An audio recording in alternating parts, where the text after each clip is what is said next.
morning, everybody out there. How you doing? Welcome to Guys in a Garage. I'm here today with David Kelman.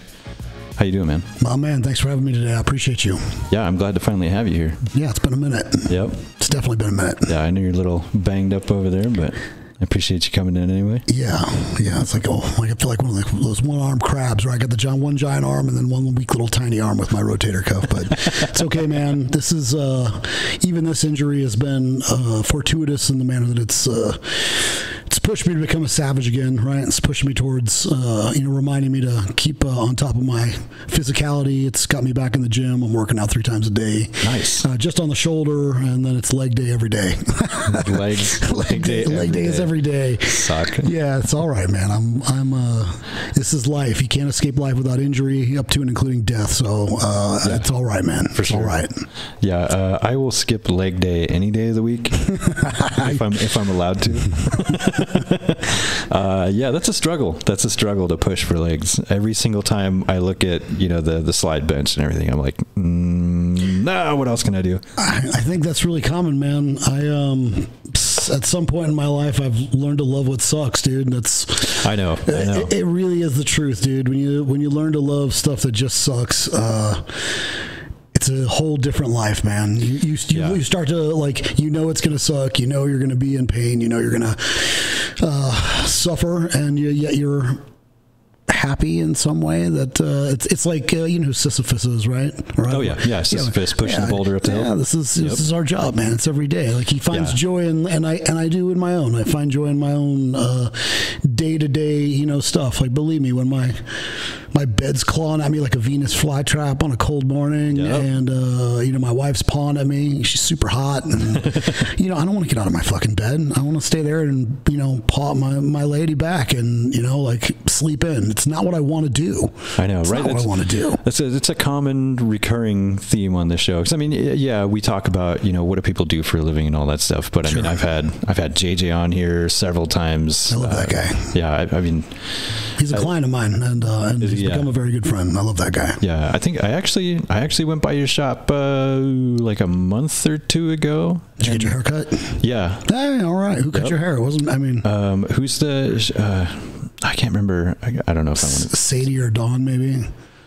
Yeah, she was an older gal. It's Dawn. Yeah. Yeah, she's got a place out in rocker chick, tatted up. Yeah. Super sweet lady, man. Yeah, she's really cool. She's a good human. She's I call her Sister Moon. She's a good friend of mine. She does have another shop out in Rathdrum, and so she's really taken more time out at that place. And I'm struggling to find good people. Barbers are an interesting breed. I expect people to be like me, and in truth, I know we haven't gotten into the whole work thing, but in truth, the one thing I've underestimated in this business was how hard it would be to find really good, talented people that are licensed, of course, because you can't just be like, oh, hey, do you want to be a fucking barber? It's like you got to be licensed. Yeah.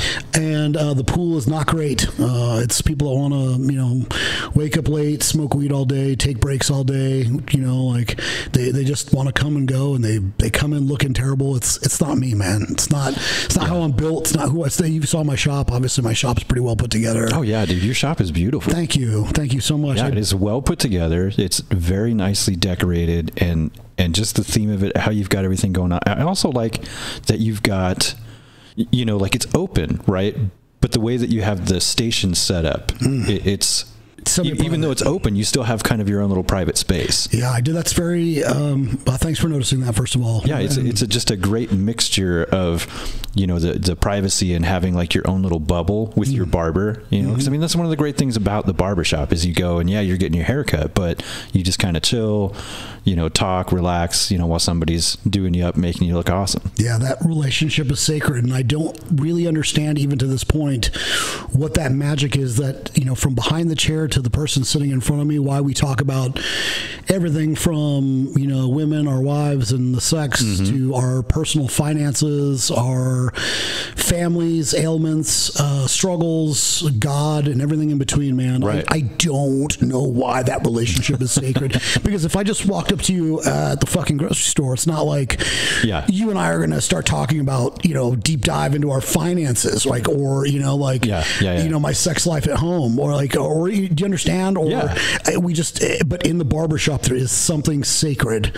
And I definitely seek to honor that. And that's why those stations actually were built that way, so that we can have better conversations between the barber and, our clients, who become like your family and your friends. Right. And so if you're sitting in a large pen full of people, you're less likely to be able to speak to your barber about those type of things. So really it's meant for your barber to bond with the client. And I built that shop because, to be quite honest, every other shop in the city sucks. It's just, it's a version of what I would say is like McDonald's, right? It's get you in, it's get you out.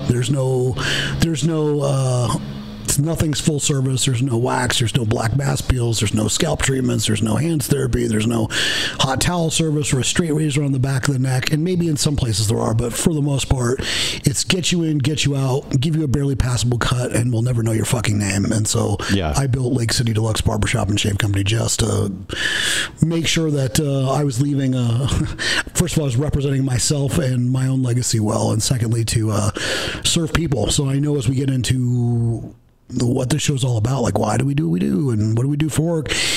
Man, I'm at my best when I serve people. That's at the bottom, at the core of who I am. On my very best days, I am doing something for somebody else, right? Yeah.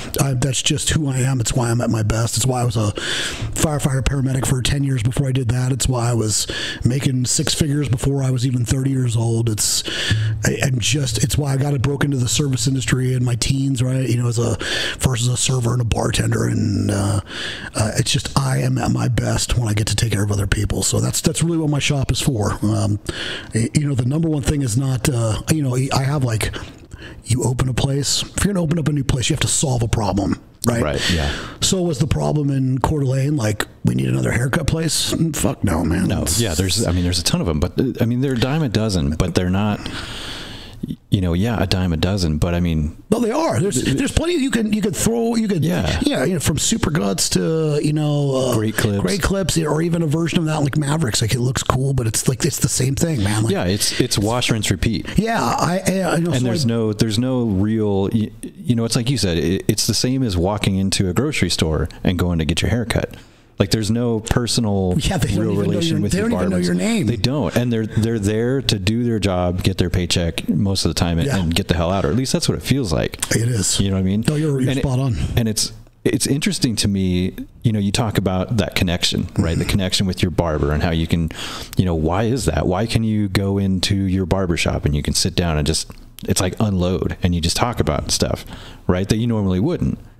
But for some reason, we feel like that's just a place. It's almost like it's almost like therapy. Place. It's a sacred place, dude. If you had any idea the shit I hear on a day-to-day basis, and I'll tell you the truth, man. I expose myself just as much. I tell guys the truth about my life because I've fucked up 1,000 things 1,000 different ways. The difference is I've kept, for whatever reason, people seem to come to me to ask questions or feel comfortable because I'm a guy who pushes forward, right? I'm a guy who's who still sees I'm not quote unquote successful, but I see a great amount of success in love and life and financially and otherwise, man. I've been at the bottom, dude. And while I'm not a millionaire, man,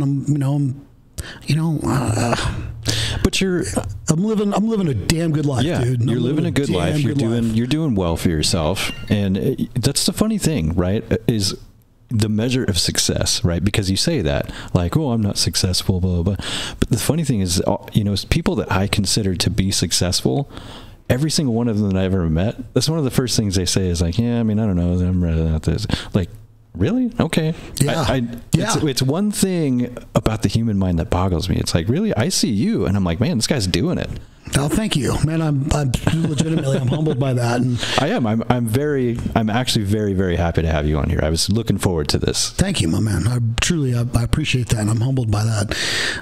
Like I was saying earlier too, in building this shop, you know, I had to solve a problem, and it wasn't just to create another. It wasn't like, I just want to be a barber and just create it. And so I built my shop for 3 things. And the number one thing I built Lake City Deluxe Barbershop and Shave Company for is it is a family-friendly sanctuary for men. Yeah. So the dudes that come there, or they bring their wives, or they bring their kids, sometimes boys, girls, whatever, their sisters or uncles, their brothers, whatever. It's a sanctuary, and it's not just their sanctuary; it's mine, and it's my barber's sanctuary. And so we treat it, and, you know, because it's been tough to find when people don't fit in, man, they're out. You know, like, we haven't had to push out too many clients for the most part. Our clients are pretty rad, but barbers, fuck, man, that's a whole nother story. Yeah, and I don't know if that's necessarily a barber thing. I think that's a today thing. You know, another thing that's been brought up on the show several times. I don't want to beat it to death, but, you know, people don't want to work. They do it because they have to, right? Because we all have bills to pay. We all got to pay rent, everything else. But I mean, nobody wants to. And that you know, that ethical thing in people where it says, if I have to do it, well, then I'm going to do my absolute best at it anyway, because I'm there. Right. So it's like, okay, is that an ethical thing, or is that I think it crosses borders between an ethics thing and also a passion thing. Like, okay, you found something that you're good at, maybe, but it's not your passion. Well, then why the hell are you doing it? I would challenge that by saying it's not a passion thing or an ethics thing. No, I think it's a values thing.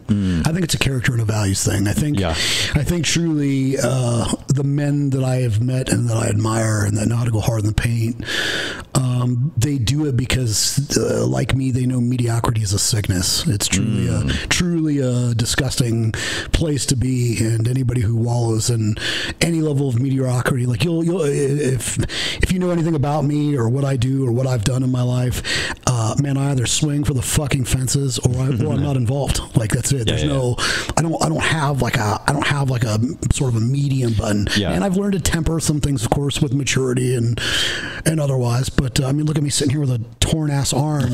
Do you know how this happened? This is a jiu-jitsu injury. Is it? Yeah, man. I was wondering about that. Dude, I've fought on and off for 15 years, but you know, I've been out of that game for probably 5-6 years, and you know, I was rolling over at Campbell Jiu-Jitsu, which quick shout out to those guys. You know, Leo Campbell owns that place, 5th degree black belt. I was Brazilian born, and just the real deal, and a bunch of the greatest dudes you've ever met in your life.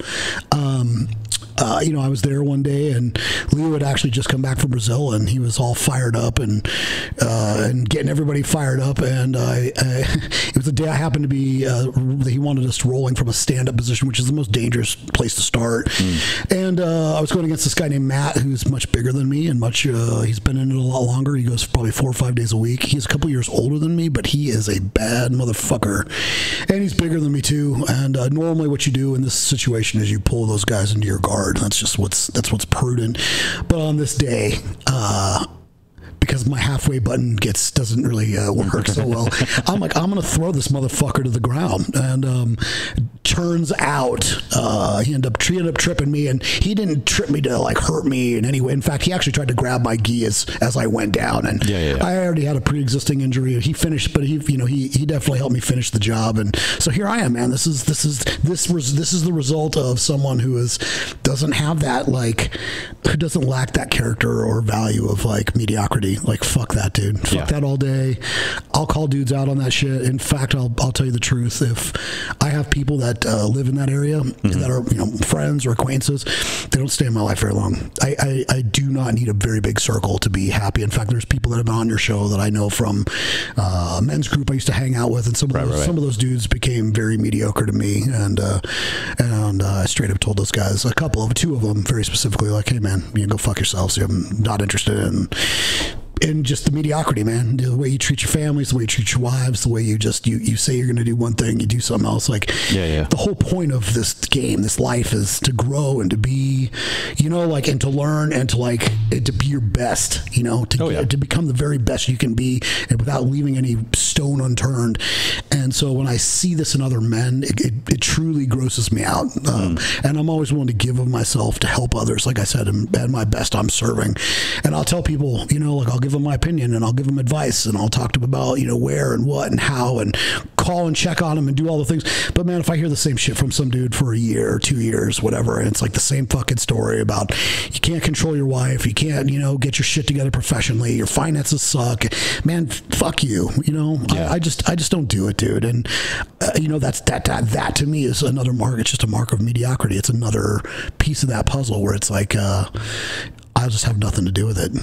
Yeah, well, I mean, it's one thing to help people out, you know, and reach out an arm and help pick them up if they fall, right? Yes, sir. But if they just continue to sit down, you know what I mean? Yeah. Then I know exactly what you're talking about. Yeah. You know, I mean, yeah, I myself, I'm no perfect picture. I mean, I slip all the time, but I learn from every mistake I make. That's the point, right? Right. Everything that I do wrong, I'm always stepping aside and saying like, okay, how can I not do that again? It's not just, and I think what you're talking about more of is kind of like the victim mentality, which, you know, people that are like, why is this always happening to me? Well, you know, why, blah, blah, blah, blah. It's like, it's not happening to you, it's happening because of you. Sure. Or they're getting the same results over and over and over. Yeah. And not being honest with themselves. That's what's difficult for people is to be honest with yourself, right? Like, because we all have to wake up each day, and we have to look at ourselves in the mirror, and we have to have some narrative, I suppose, that allows us to survive, right? And and I've seen it firsthand from people who I love, right? Guys who I love, whose wives have cheated on them, and you know, and it's like, dude, you know, like file for the divorce, like get the fuck out. And look, I've been guilty of stuff too, like just for the record. Oh yeah. You know, I want to just go on record. I've failed 1,000 things 1,000 times, and I'm still learning today. But But I see this stuff where it's like guys just they don't know how to get out of their own fucking way, right? And like they just don't learn the lesson. And the truth is lessons will be repeated until they are learned. That is just if there's anything to take off this podcast today for any dude who's struggling with anything and keeps struggling, like that lesson will continue to be fucking learned until you fucking get it right. So do something, man. Fucking do something about it. People that, you know, they constantly complain about how, you know, they always have shitty relationships and they can't find the right person, blah, blah, blah. It's like, motherfucker, the common denominator is you. Yeah, well, you know, that's something I'll tell you the truth, man, in terms of like relationships, and I don't mind exposing things about myself that are, you know, like chinks in my armor, because they're just the fucking truth, man. Like I said, anybody wants to sit here and talk shit, because I've been married 5 times. Well, I've been married 4 times with 1 annulment. I don't know if you count the annulment. I don't like to, because it just sounds better to say 4 rather than 5. But right. But the truth is I'm a guy who couldn't get out of my own fucking way, man. You know, it took me many fucking years, and then the last 2 relationships I had were with women who were super fucking destructive. Like one had schizoid personality and just created havoc in my life. They created legal havoc, they created financial havoc, they created emotional havoc, and then the same with the last one. And I just kept going back, and I kept going back, and I kept putting myself into it until I didn't. And it was with actually the help of you know, the group of dudes, 2 of whom I don't hang out anymore, but like these guys definitely were a part of a band and part of my growth at one point. I've just outgrown some of those guys, but it was very helpful. And what it was helpful for was to remind me, it kept me accountable for looking at myself objectively, looking at my behavior objectively, and truly wanting so fucking bad to change that it was. And I tell guys this, like, if you want to change, man, you have to want it as bad as you want to breathe. Like, if I was to cover your fucking mouth and nose with my hand and try to smother you, like, at some point you're gonna fight me to breathe. Yeah, that's how fucking bad you want. If you want to change, that's how fucking bad you have to want it. Yep. Because anything less is easy, bro. Anything else, your body and your mind will be, you know, that's what keeps us fat. It's what keeps us lazy. It's what keeps us broke. It's that easy place to live, man. And there's too many dudes that are into that shit. And I've failed there many times too. So it's only this. It's like upward growth, man. But the last number of years, I got to knock on some wood here. I've been with the same woman 3 years. We're scheduled to get married next year in Turks and Caicos. That's awesome. Yeah, man. I just my best friend, like bar none. We didn't even call it boyfriend and girlfriend for about 6 months, and didn't live together for 2 years. I mean, I finally slowed my process way down. And this woman's a doctor and a surgeon, and she was a captain in the military with 2 tours of Iraq, and she's just legitimately the best human I've ever met in my whole life. And for whatever reason, despite my failures, despite my terrible fucking resume and relationships, I mean it, right? You look at my resume and it's like, you could see I could make you a lot of money, I could save your life, or I could cut your fucking hair. But if I tried to apply it, McDonald's with my relationship history, I'd have to probably like question whether or not I'm a good hire. And this beautiful, amazing human being believes in me. And so that's, for me, it's humbling, it's a super humbling thing to have this great human at my side who just looks at me like I'm the man, but she sees also that I dump weak men in my life, and like I don't tolerate a lot of bullshit, and like what I say I do, and what I do I say, and like I don't miss very much, man. It's not like I don't fuck up, but I don't miss much, man. Yeah, you don't hang out in the same space all the time, and you don't let people stay in your space if they're not doing it. No, sir. Yeah, I can appreciate that. Yeah. And I'm still trying to grow, man. I'm still reading books. I'm still trying to push myself in ways that I haven't before, and I'm still looking for ways to find a more refined savage in myself, right? Like in the young days, it's easy to be savage. Like you wake up and you just eat a can of tuna and a banana, and then you fucking hit the gym, and it's a whole it's different as you get older. And I'm 49 years old, so I'm this is an age of like being a refined savage, man. Like I don't want to keep getting injured, and I don't want to keep, I've just got to find different ways, and I'm very much at a point in my life where I'm evaluating like how to be balanced, right? Yeah, work smarter, not harder. Yeah, well, that's one of the reasons I owned a barber shop, and I have it's a commission-based shop. I'm not there right now, and I got a couple of great barbers there making money for themselves, making great money. In fact, I pay more than anybody else in the city, and but they're still making me money too, right? Like I'm working smarter at every single area of my life, man. From the nutrition I take to my work life to my spiritual life to you name it. Yeah. I mean, work harder or work smarter, not harder. That doesn't mean don't do the hard work, because the hard work it's impossible, dude. Yeah, you can't. The hard stuff is important, and you have to keep doing it. You got to do it every day, but it's important to know what your limits are, right? And not necessarily stay within that bubble, because you should always be pushing those limits. Sure. I mean, you're sitting here with a busted up arm. You push the limits a little bit. Yeah. But it's good for you. It is, and it isn't. You're right. There's definitely... It's a delicate balance between all of that. Yeah. The day after my this is a rotator cuff surgery with 4 ligaments that were, had to be anchored in, and it's pretty significant, man. And it sounds like it. And the day after my surgery, there was like this, minor shop emergency that my shop lead, he wasn't apt to him. He was handling other stuff, right? And so like what it meant was like there wasn't a day off even after the day after surgery, like the day after being intubated and fucking, anesthetized and, and being under the knife. I was literally, I walked from my house because I couldn't drive. I was still fucked up on, from the anesthesia and whatever, and eating, pain meds. Like, the first day was like eating them like Skittles. But I walked to my shop and handled like the problems and took my people to dinner and, sat down and came up with a plan, and then went home and licked my wounds. But no, man, there's no fucking days off, dude. And that's part of what it is. So even though, yes, like I want to work smarter, I'm just working for a different balance, man. I'm working so that I'm not, I have a little more freedom with my, my love life and my children of, when you're young, which I don't know if I'm young or not. I don't think 49 is young. It's not old, but it's not young. Yeah, not by today's standards, I don't think. Yeah, but when I had my first kid, early on, dude, you don't know what you're doing. You're just out there, dry humping air, and you're trying to work and raise a kid, and you're just a fucking child yourself. Yep.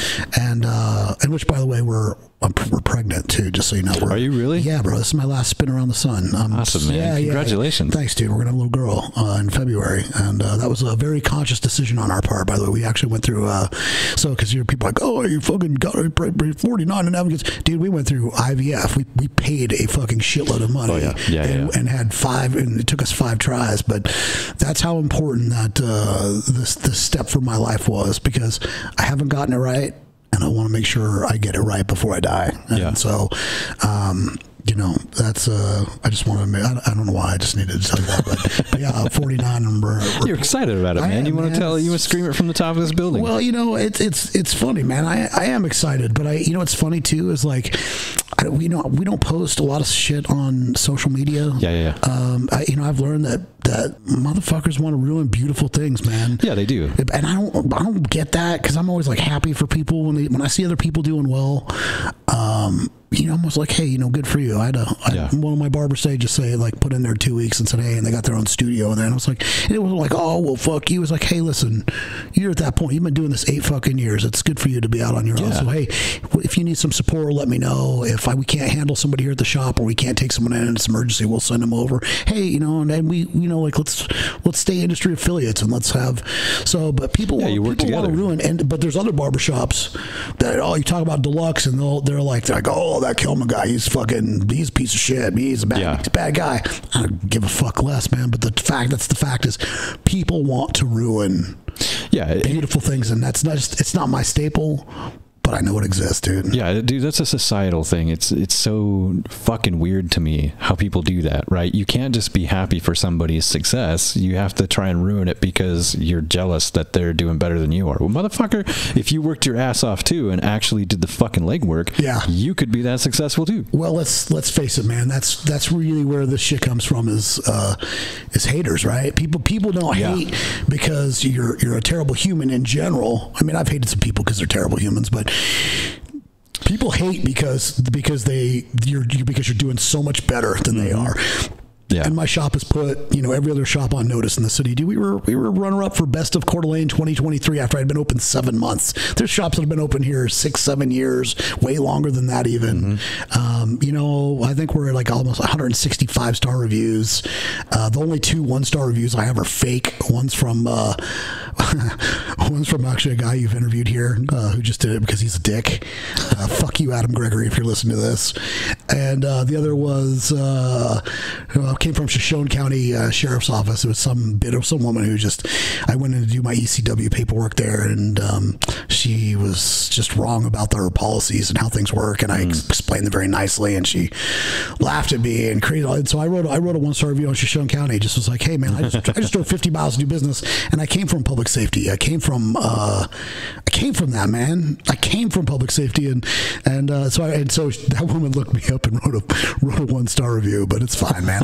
I just don't care. I just don't care. Write your 1-star reviews. Anybody who comes to my shop knows, like, we're putting out the best product, and we love you. We love every single one of our people that come in there. Like, we love what we do. We love our people, and we're out there to do our very best. And if we're not perfect, man, we'll always, if we fuck up, we'll make something right. We'll make anything right that we mess up, dude. Yeah, well, I would like to give a quick shout out to Dawn.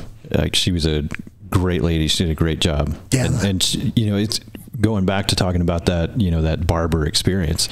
It's weird that it kind of crosses sexes too, because it's not just sitting there with, your dude barber. Like, at first, she's like very super trying to be professional and that stuff. But then we just got to talking, and she loosens cool, up a little bit. Yeah, she's a cool lady. Dude, I got to tell you, when I opened the shop, I was very, I told her, I'm going to back this up just a little bit. I told you the number one thing I opened this place for was to create a family-friendly sanctuary for men. And then the second thing I opened it for was to create, the first and only full-service shop with top-shelf luxury, services and items, products and items. And the last thing was to create a world-class place for barbers to work where they could earn 6 figures and work at a prestigious place. And so I had this idea because I love serving people, but specifically I love taking care of the dudes. I love taking care of like men. Yeah. Because nobody gives a fuck about our problems. Yeah, nobody does. Nobody cares, Dave, about your problems. Nobody cares about mine. I try to explain that to my wife all the time, and she's just recently started to like understand it because like something goes wrong for her, and like 100 people will send her a text. Oh yeah, yeah. Hey, are you okay? And something happens like. nobody gives a fuck, man. Nobody checks. We might have 1 or 2 or 3 people that, like, a homie that might check in, but that just doesn't really exist.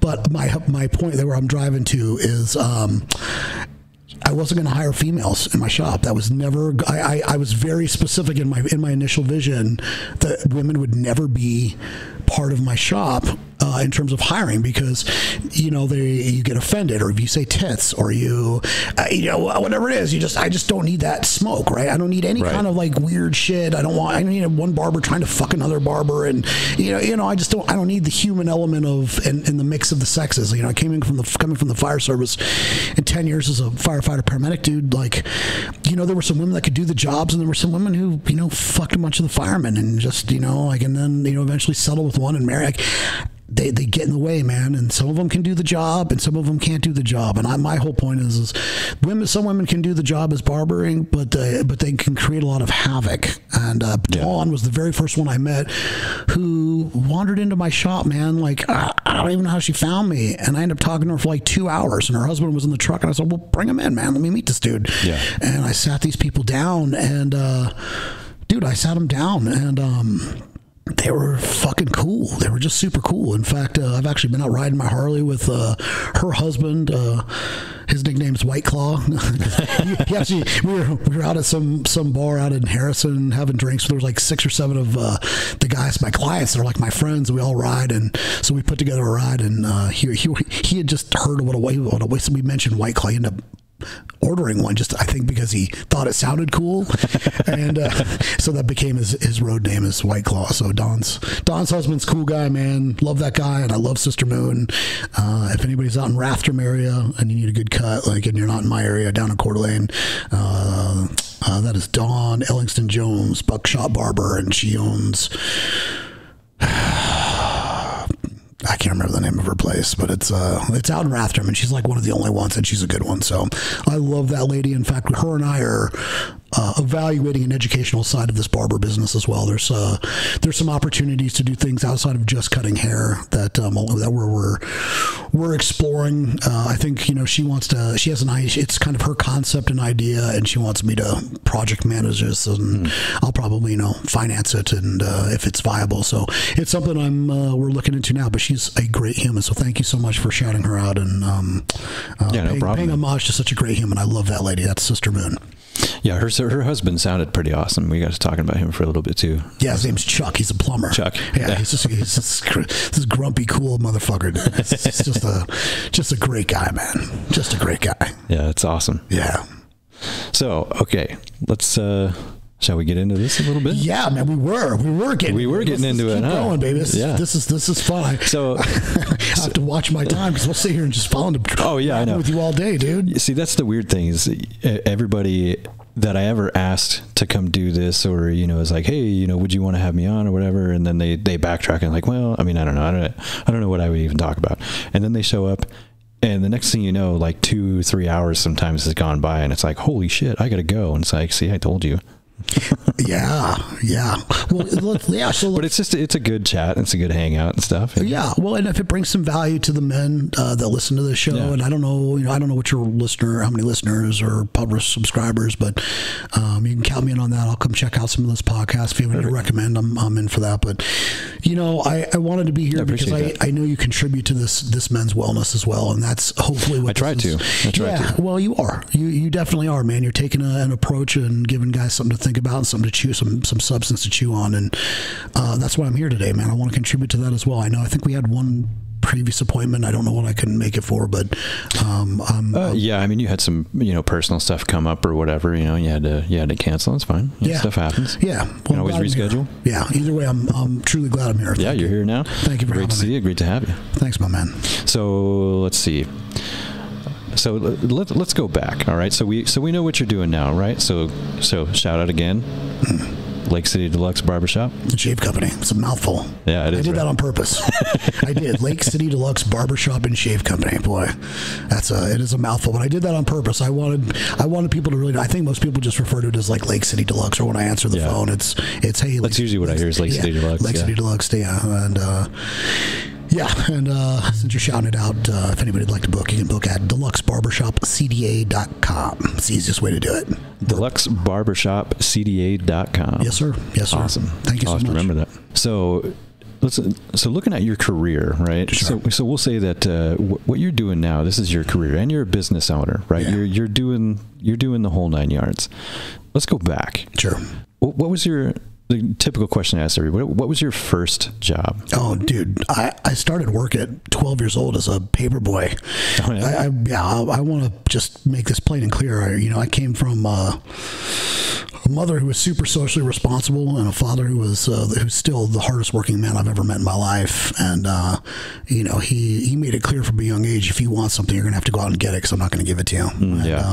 And by the time I was 12 years old, I wanted shit. I wanted a bike. I wanted a new bike, and I wanted skateboard, and I wanted this and that and the other. So I got up at the crack ass of dawn. No joke, man. I think I'd get up at like 4 a.m. and I'd go drive to this house where they'd drop off papers, and I'd wrap them with a fucking rubber band, and then I'd put them in a bag if it was a day that was raining, and then I had a basket on my front of my bike and 2 on the back, and I asked for as many paper as made, because you got delivered by you paid by how many papers you delivered. Yeah, how many you actually tossed. And this is not the day when you could put a phone on your bike and you had MapQuest or like Maps, Google Maps, like leading you around.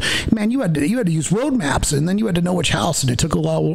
But dude, I did that for probably from 12 to 14, and by the time I was 14, I decided I would lie on an application about my age, and I actually went and applied at McDonald's. You had to be 15. I was 14, but I wanted more money and quote unquote real job. And man, dude, I worked one day there and I got fired. I worked I worked so hard that day, man. I went from I worked. I'm not even joking, dude. I worked like 9 hours the very first day I ever worked. And keep in mind, I'm a 14-year-old kid. Yeah, which back then technically I'm pretty sure that's illegal. Well, yeah, it was, but but it also, everything wasn't as computerized as I remember. Remember, I'm almost 50 years old. So right, yeah, and we're going back to back then. Fuck, they didn't give a damn. No. Most people didn't care, but I remember the manager.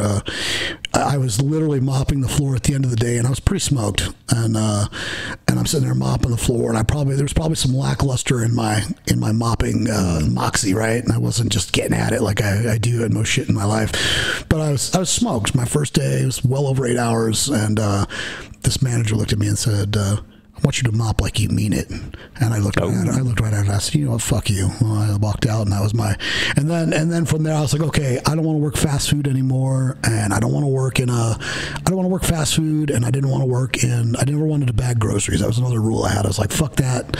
I just don't want to bag groceries. Like, there's nothing wrong with it. It's just for me, I just didn't want to do it.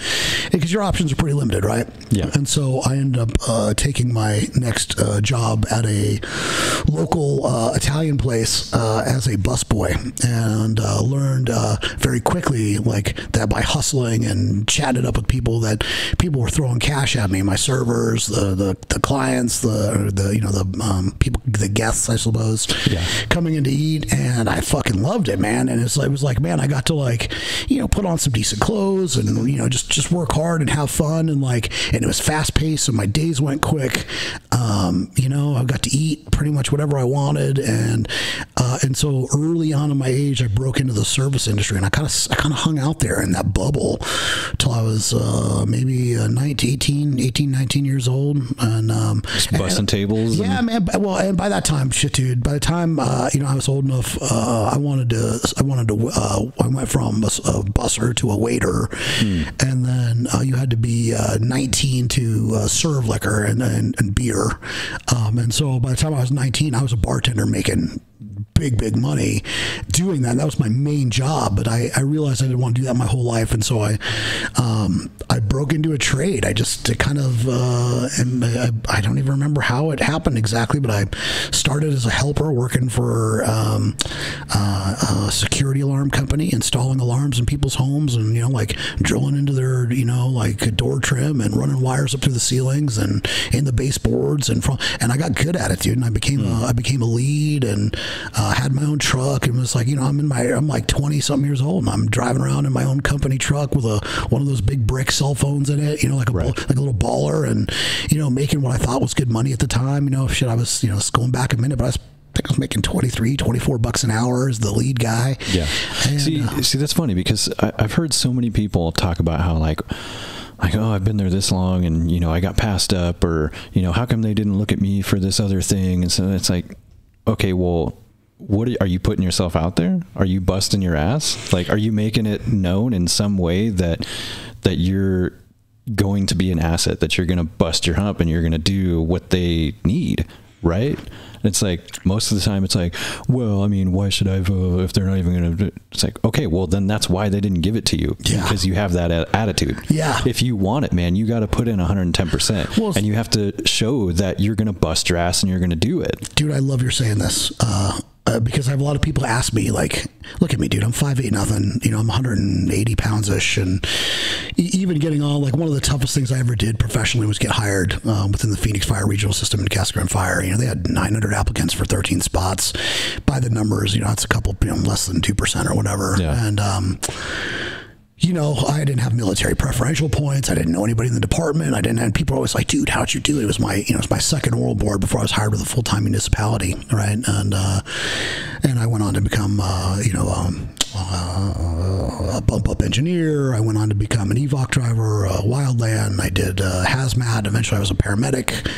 So I did, you know, I just did the full thing. But the point is that, you know, people ask me, how'd you do that, man? Because dudes will, you know, go at this thing for 5, 6, 7 years trying to get hired in fire, and they never make it. And they're like, dude, how'd you do it? How'd you do it? And it's not fucking, it's so simple, man. It's hard work.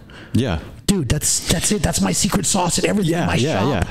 Anything I've ever done, the beautiful woman that I have in my life that was working hard on myself, I don't give a fuck. You look at, like, everything I have, man. I drive a $110,000 truck. It's, how'd I get that? Hard work. Yeah. I live in $1 million home. Hard work. Yeah. My shop, hard work. It's like, a very simple answer, which is work very hard. Dude, I'm telling you, it's not like I've ever tried to hide the secret, man. There's no secret sauce, man. I don't believe I'm God's gift to anything. I don't think I'm better than, you know, you or any other guy. I always tell people, you know, I tell people, man, what one man can do, another man can do. And, you know, at some point I put together like a program for even firemen. I still help fire dudes with this shit. And it's called Hired Under Fire. It's still called Hired Under Fire. I took it to the offline environment, but it's a program where I just teach people how to demonstrate their characters and values through stories of their life at the oral board portion of getting hired. I teach them the whole process, but you know, that's like cool. I worked super hard at putting that together, right? Like, but that's why I got hired. Like, dude, I drove 76 miles one way for my first opportunity in fire, and it was working out at the Toyota Proving Grounds in Arizona. I drove from fucking Chandler way out to like Waddell or past Waddell, which if anybody knows where that is, it's in the middle of fucking nowhere on the west side. Dude, I drove one way. And that was in Arizona? Yeah. I drove that one way. 76 miles any direction in fucking Arizona is middle of nowhere. Yeah, well, dude, on the I-10 freeway and then up the 101 and like, and this is before all the freeways were developing. Dude, it took me fucking forever. Yeah. Dude, I used to keep a Gatorade fucking bottle in the car because I couldn't get out and I had to be in there long in your car. Yeah. You got to piss, bro. You got to take a piss while you're driving. Yep. But dude, I went there because they had other fire guys that worked those shifts at night. They had a burn house. They had extrication.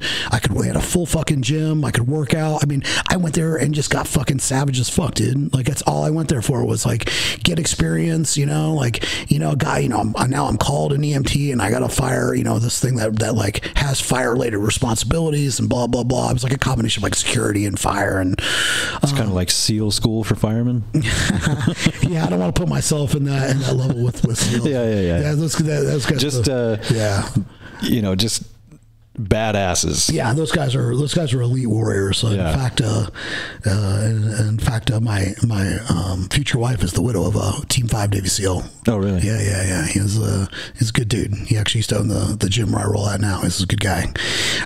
Didn't really know him that well, but I knew of him, and I try to be a good steward of him too. That's why my shop takes money in for the Navy SEAL fund, and you know, I didn't know that. Oh, That's yeah, awesome. Yeah, man. So, you know, I have a little like liquor bar there. We're not run a bar, so we don't sell, but we take donations, and 100% of that'll go to the Navy SEAL Fund. We raised over $1,000 this last year for the SEAL Fund, and I helped put on a jiu-jitsu roll this year for this gentleman, Seth Farwell, and so I don't put myself in this class with SEALs, but I'm just a bad motherfucker in my own right. Like, I'm not trying to be anybody else. Or, I'm not like, oh, I'm better than this guy and that guy. He wouldn't want to be me, and I don't want to be him. But I just when you say the SEAL thing, like those guys are a whole another breed of human, just a whole nother breed. So like David Goggins, man, like anybody who's listening to this probably knows the David Goggins story. I assume you know who that is. I know of him, but I haven't really dived much into him. I need to. So yeah, I would recommend that you run, don't walk, but run to read his first book, which is Can't Hurt Me. Yeah. And then take a dive. On my list of books. Dude, I'm telling you, it's in the top 5 books I've ever read. And I just finished his second book called Never Finished, which was equally amazing. In fact, it was very poignant for me because he's done so many incredible things in his life that, he's the toughest man on the planet. He's all about like mental, callousing the mind. And he's just telling you, dude, that's what I've heard is like, he's pretty fucking extreme, but super. But I mean, it's for a reason. People say, oh, he's crazy. And David Bourgeois says, yeah, but is he? Well, what Goggins says is, I'm not crazy, man. I'm just not you. Yeah. But people say that, like, again, what's it called? Can't Hurt Me? Can't Hurt Me by David Goggins. I highly recommend the audiobook version over the written, or the written format. And the reason is it's narrated, like you and I sitting here, it's narrated by a dude, and David Goggins is sitting on the other side of the microphone. And so he'd stop and be like, oh, fuck, Goggins, man, you went through buds and you broke your legs. You're running on broken legs. Tell me about that. He's like, oh yeah, man, I was running on broken legs and blah, blah, blah. And you just get to hear the story behind the story, and it's fucking cool, dude. So the guy narrating it is sitting with David Goggins while he's reading Goggins, just like you and I right now. That's awesome. He's literally reading the book and then stops along the way to like go, what the fuck is this about, man? And then David Goggins chimes in with, yeah, man, well, this is what it was, and here's what it is. So you get to hear the story behind the story. Yeah. It's fantastic, man. And Never Finished, which is the second book, is just as baller, dude. It's it blew my mind. It really actually kind of put a little help light a fire under my ass pre-surgery, just because this dude has done so many things, like 7 ultra marathons back to back, week after week. Like, that's kind of just crazy, bro. Running 100 miles week after week. No, like I couldn't even get into all the crazy shit he's done because it's outrageous.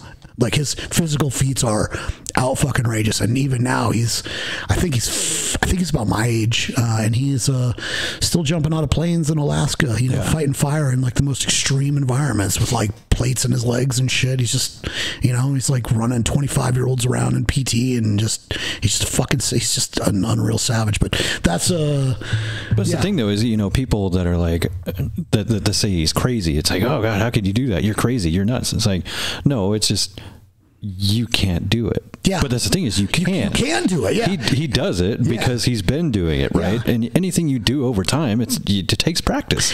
You do it enough, and you train yourself for it. There's guys.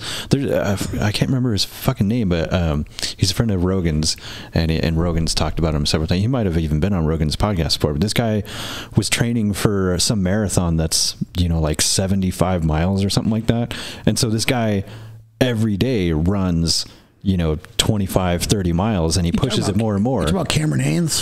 I think it is Cameron Hanes. Yeah. Keep hammering is his slogan. Like, he's another bad motherfucker. He's an archery guy. Yeah, I like Cameron Hanes. And even Rogan is like, I don't know how the fuck this guy does it. Well, Rogan's another guy that's another guy who just keeps figuring it out, man. And all these guys, dude, when you listen to Goggins and you listen to Joe Rogan and you listen to Cameron Hanes, one of the things I love about these guys is they expose their shit. Right? They expose the things about them. They're not walking around beating their chest. They just tell the truth about their life. Right. But you also, when the truth about their life also includes the failures and the struggles and the hiccups and the bumps and the crashes and the burns along the way that these dudes have endured, and they show you their scars unabashedly. Like, it's to me. Well, the cool thing is that if you ask them like, what's your secret, right? They're going to tell you, well, it's no secret. I just well, I don't really know. I just get up every day and I bust my ass. Yeah. Right. But then when you listen to them and you listen to their, you know, their shows or, you know, read their books or whatever, and you pay attention, you find out what their secret is, because they're not just telling you, well, this is what I do and this is my secret. They're just talking about their life, and they're talking about what they do every day and what they eat and how they train themselves and all this stuff. So if you're paying attention, they're giving you the secret. They really are. And Goggins makes it clear that he's not writing a self-help book, but he's just telling you his story, and and that, you know, that the byproduct is that he's helping people, but it's not a self-help book. Right. But yeah, man, those are probably two of the best books I've read in the last, 5 years. I could give you a handful of others, but going back to the work thing we were talking about. Well, and real quick, I'm curious. Sure. Yeah. How was the waiter gig back then, as far as how customers treated people versus what you see these days? Well, because I mean, I've seen a lot of people treat wait staff like shit, and I'm kind of like, and that's why anytime I go, if I'm at a bar or I go to a restaurant or whatever, like I usually try to tip well, more than what the, societal norm is anywhere, what they say, like, oh, 20%, 25%, whatever. I always try to tip a little bit more, especially if it's someone, because you don't know everybody's day and you don't know everybody's life. So I do always say, okay, well, just because you had a bad day doesn't mean you get to treat people like shit. But if you can tell that someone, as a waiter is generally just an asshole, okay, well, you're probably not going to get a tip. But if they're just having a bad day, you can kind of tell that too if you're paying attention. This is a good question. First, I'd respond that if you're out there and you're treating a waiter or a waitress like shit, that's a reflection of you. Oh yeah, and that's for sure. That's a you problem, because most of those people, most of those motherfuckers are just there trying to make some kind of a living. They're probably not in their dream job, and they're probably trying to get somewhere to do something, and they don't have some prestigious, gig for the most part. There are restaurants where you could spend your life and make good money, but if you're out there and you're, if you're beating up the fucking waitress because you didn't get your fucking ranch with your fries, fuck you, man. So just anybody that's that guy, fuck you. Well, and especially if your food comes to you right and it's not cooked right or whatever else, and you're beating up your waitress over it, she didn't fucking cook it. She just brought it to you. Yeah. Well, it's so that's the first thing I'd say is, if that's the kind of human being that, and those people exist, right? They do. In terms of me and my perception of, then versus now, I figured out very quickly in the service that my job was, when we go out to eat, when you and I go out to eat, we're really paying for convenience and entertainment to a degree, right? Like, hey man, let's go out and have a good time. Otherwise, why the fuck would we do that? We just stay home and cook, make food here. Right. So we pay for convenience and to have an experience. And so for me, when I'd walk up to a table, I never made that shit weird, dude. My goal, the thing for me that's always difficult is, waiters and waitresses, when they come up to the table, and I know they're just doing their job, but sometimes they make it weird, right? They're just socially awkward. It's probably not, they probably don't belong in the service industry, but they're there. And when you make it weird and you ask questions you don't really give a fuck about, like, how's your food tasting? And I know you don't really give a fuck. I'm just like, oh, good, and I just go about my thing, because I'm not really there to focus on that. And as a standard, I tip, 20%. I don't pretty much veer off that. It's an unskilled, industry. If somebody did something, wildly crazy or really did something to entertain me or my family, of course I've tipped much. I'm pretty generous, but it's an unskilled industry. People look at even tipping barbers and like our choices when you pay out, you can do 40, 50 or 60. We have people that tip more. We have some that tip low, or you can choose custom. Yeah. But I come from a skilled industry where we do talk about, it's like, how much time do you really spend with your waiter? In fact, I just wrote an article about this recently about tipping and what's appropriate. Because tipping, here's another part of this, my friend, is that tipping has gotten out of control, right? Oh yeah. I went to Adobe. It's Adobe expected everywhere. Yeah, I went like to even Adobe. at fast food joints where they put a tip jar. It's like, for what, man? Because you walked 10 steps, grabbed my burger, put it in a bag, and handed it to me through a window? It's like tipping. Tipping is everywhere. And what employers are doing is they're paying less and hoping people put that. But it's cheapening the value of why we tip. We tip because we appreciate something more, right? And for me, 20% is a pretty good general. Like, hey man, you brought my food out on time. I'm happy. Like I ate. Right. I don't really give a fuck if you entertain me or not. And if you were super cool, great, and you were able to get involved. But when I was a waiter and as a bartender, especially, because that's really when you start developing, you know, people come to sit at your bar. They come to see you and have drinks, and you're talking to them about shit. It's like being a barber, right? In a way, you know, it becomes different, right? You're having a different kind of conversation as a bartender than you are as a waiter. As a waiter, if you go spend an hour at a restaurant, they might spend a minute bringing you some water and, you know, some bread. They might spend another, you know, 2 to 3 minutes asking you, what do you want to eat, and writing it down. They might spend 2 or 3 more minutes bringing your food and your appetizers, 2 or 3 more minutes. Over the course of an hour, maybe you have 10 or 15 of their minutes total. Right. Yeah. And you are giving them 20% for taking food from the kitchen to your thing, filling up your drink, and bringing that shit back. Like, so what we're paying for is, I don't want to run out of fucking, you know, diet soda. I don't want to, you know, sit here too long and be hungry. I'm already hungry. I get grumpy, man. So that's really what we're tipping for.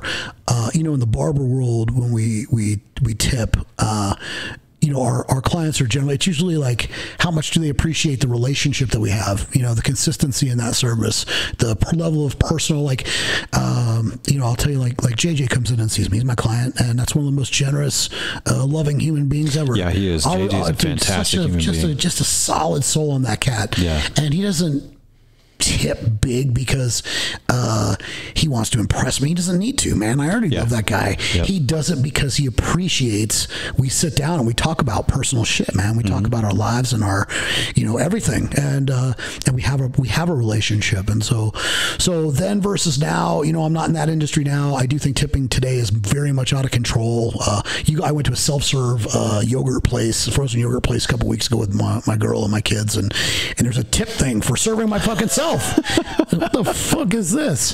But so tipping is to me is no, you did your job and you kept the cones full. I did your job, man. Yeah. You know, like, and I stuck my own card in there, and there was, I want a tip, motherfucker. What like, for? No, like, I literally served myself. Yeah. Well, and let me clarify. I'm not running around like handing out, you know, Benjamins to everybody just because. Like, I'm paying attention and I'm looking for, you know, genuineness. So So authenticity. Authenticity. That was probably the word I was looking for. Yeah. So, like you're saying, if I have a waiter or a waitress that is on the ball and they're hammering it, you know, like, it's a full restaurant, all of their tables have somebody at them, and they're bouncing back and forth everywhere, but they're making sure that they come back like every few minutes to check and make sure that, like you said, that my soda's not empty, and, you know, that I have everything I need, and they're always on it. And if I say, yeah, you know what, could you actually give me some of this? And they go and they come back in like 2 seconds. Okay, you're getting it from me. You're on it. Yeah. Appreciate that. Yeah. You're making my experience. Exactly. I'm paying good money to be out to eat. Yeah, it's a good experience. Yeah. So then I'm going to, you know, I do. I generally tip a little bit more because that person is just, they're on it. They're on the ball and they're making sure that they're taking care of their customers. Yeah. You know, and it doesn't necessarily have to be all happy, giddy, go lucky, skipping everywhere, but as long as you're on the ball, that's what matters to me. I agree. Now, if you get somebody that's got a smile on their face and they're dancing around the restaurant, like, and doing that, cool. Yeah, you're getting a big tip. Well, you know, one of the things it's interesting that we're spending a little time talking about the service industry and being a waiter and a bartender and all this, because that has, you know, that experience has filled the rest of my life with the ability to connect with other human beings, right? From from going up to a table of strangers and having a conversation to the time I was a paramedic running on people who were having their worst fucking day of their life and being and talking to them in a meaningful way and being able to make sure that their experience was made as best as humanly possible, or that I was there to provide for their needs. Man, I'm taking care of them, being compassionate to somebody who's hurt and needs help. Dude, I own a business but you know what? I'm still in servitude, man. I'm sure you've heard of servant leadership. Like I subscribe to this 100%. Like, yeah, I've heard of that. This is what I have to do in order to be my best. This is going back to what I said earlier. When I am taking care of others, this is my mealy me. This is where I am, who I'm built to be, and why I'm at my best. And so being a civil server, in fact, it's so interesting to bring this up because I remember this is like an oral board question in the fire service was, why do you want to be a fireman? And I was started to get into like from an early age, like working hard and then getting into service, and it was just bringing people drinks and food, right? But like I found out very quickly that I have a very strong knack and ability to be able to connect with human beings, right, on a meaningful wavelength, and to create solid relationships around me, or bonds where people, for whatever reason, man, like me, or feel like they can talk to me, or for whatever reason. And so, I'm humbled by that, right? So my time as a server, dude, that's something I'm still a server today. Even though I own a business, dude, I'm still a server, bro. It's just a different way of me bringing water. It's just a different way of doing things. Yeah, like today, I had an employee like, hey man, I really needed to talk to you. Can you, I'm fucking trying to repair myself. I got something scheduled with you. I've got a million other things I'm working on. I got projects all over the place. And, I stop and I take care of the people that need to be taken care of. And I give, of myself until, I give of myself, I don't ever empty my cup out completely because I keep enough. Yeah. And that's what's important. Well, it is, man. You got to take care of yourself too. Yeah, well, it's something I learned over the past too, man. I used to get into these dysfunctional relationships with women, and I thought, if I love you enough, you'll know, then you'll find value in yourself. Motherfucker, that is the worst goddamn thing. If any of you dudes have a woman that you're putting yourself into that is wasting your time or doesn't respect you and your commitment, man, get the fuck out of that relationship. I'm telling you, I have been put through hell, and I have paid some very, very, very, very fucking heavy tolls for giving too much of myself, for emptying my cup too much into others. And so I don't let those vampires suck my life energy out anymore. I don't let people steal from me, but my cup is very full too. I have a very big, very full cup. What's another thing of knowing your limits? Yeah. Yes, give of yourself, right? But how much can you give?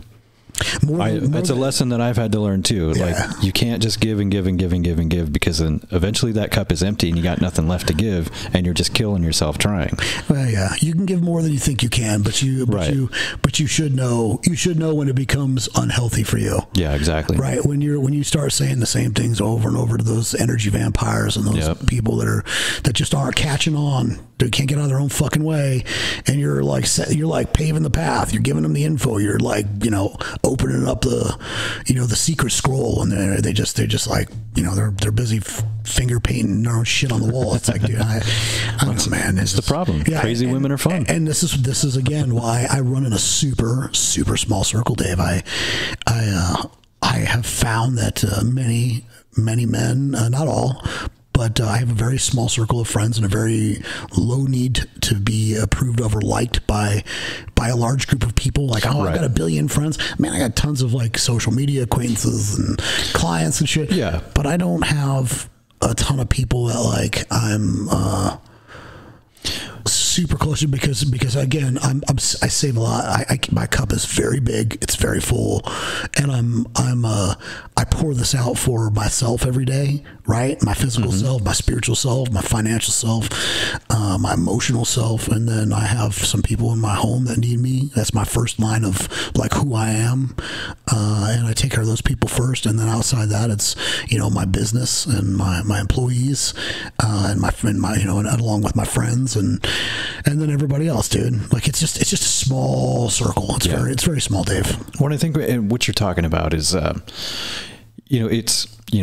guys, it's important for us to have our tribe, right? Yeah. But what your tribe should be is people who you look up to, who have the same, values as you do, who appreciate, the same zest for life and for always moving forward. Yes. And always making yourself better, working on yourself, right? Those are the people that you should be, those are the only people, in my opinion, other than yourself, that you should be looking for approval.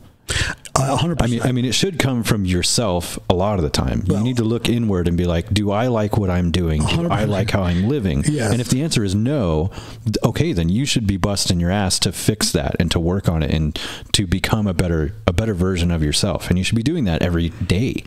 You know, but as far as outside approval, the only people you should be looking toward is that small circle of men that you look up to, who you're like, that guy's fucking doing it. I want to be like that guy. Yeah, you're 100% with that. Validation comes from other men, not from women.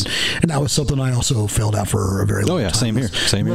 Looking at women for validation and trying to get that same relationship, you know, that oxytocin bond that I had with my mommy. Like, oh, you're always the best, and I love you no matter what, motherfucker. You're the only place you're going to get that from is your mommy. Yeah, exactly. Well, you know, listen, again, I don't mind exposing my shit, dude. I was a guy that very much fell into what we used to call like the nice guy category, right? Oh yeah, same here. Serving, you know, just it was all about like, oh, happy wife, happy life. No, motherfucker, it's happy life. Happy wife. Yeah. You know, my woman's a baller, dude. This woman is, you know, it's a high powered, you know, she sees that I live a good life and that I'm happy and well structured and keep my house and my everything, all my things in order. And she goes where I go because of how I've built this, you know, structure in my life. Right. But she wants to be your woman. She doesn't want to be your mommy. So if you're running around, you know, always trying to please her and making everything about her constantly and killing yourself and not working on you and living a happy life and making yourself a better man,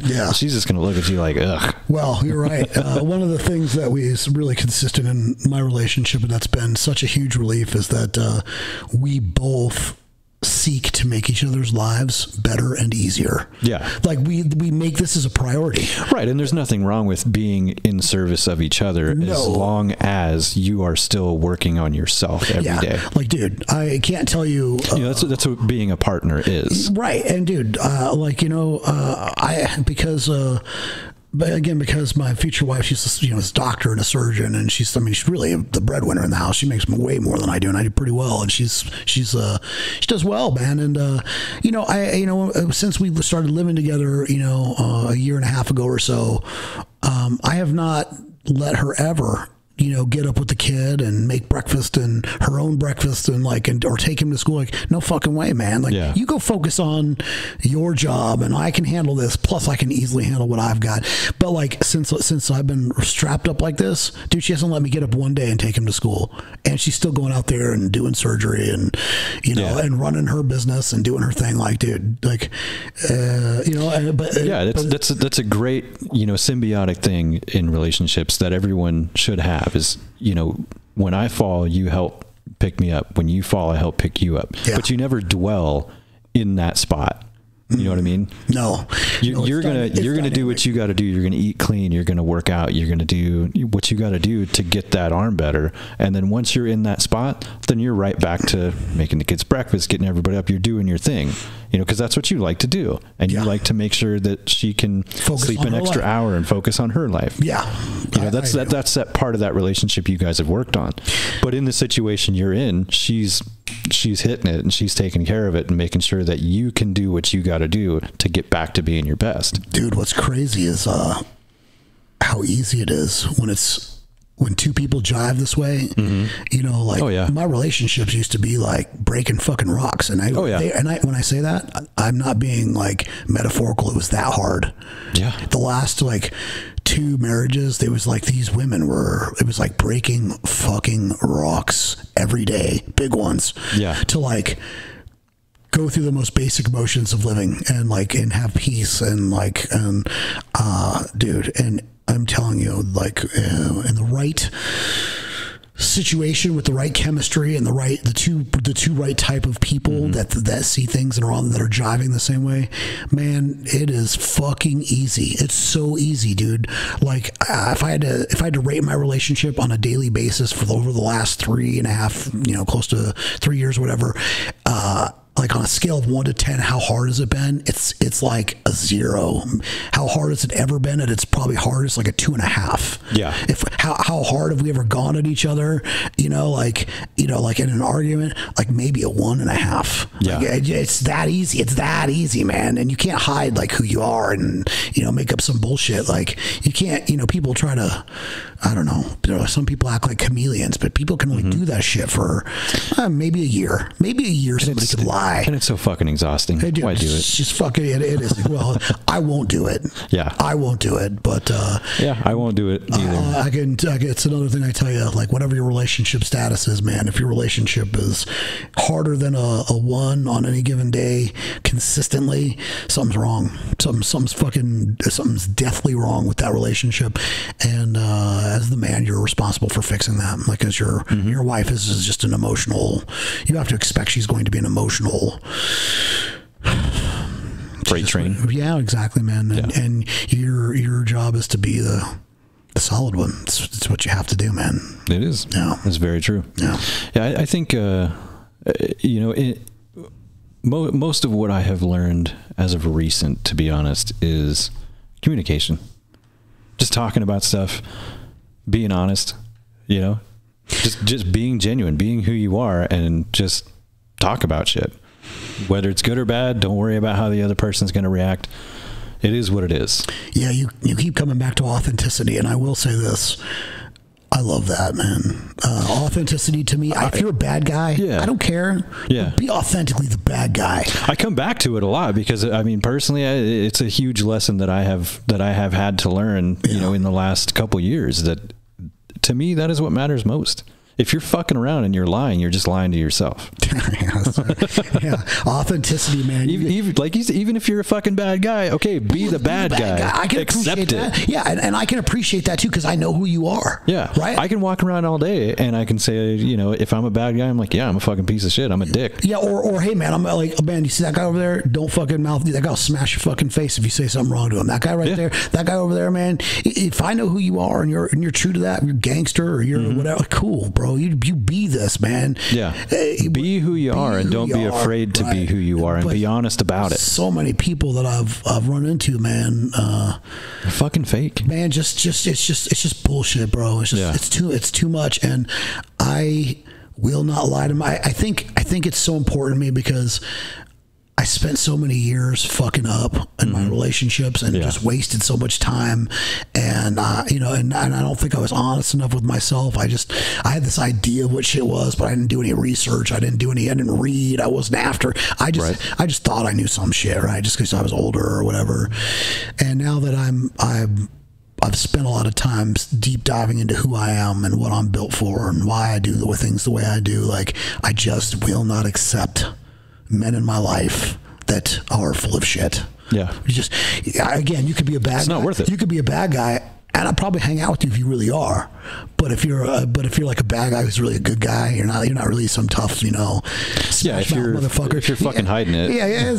Get out of here, bro. It's adorable, but get the fuck away from me, man. Yeah. So yeah, dude, that authenticity thing, man. Your horseshit meter has gotten a lot more tuned. Yeah, well, I love that you talk about that because authenticity is a big one for me, and I think that's been another thing. I talk about like why as a server.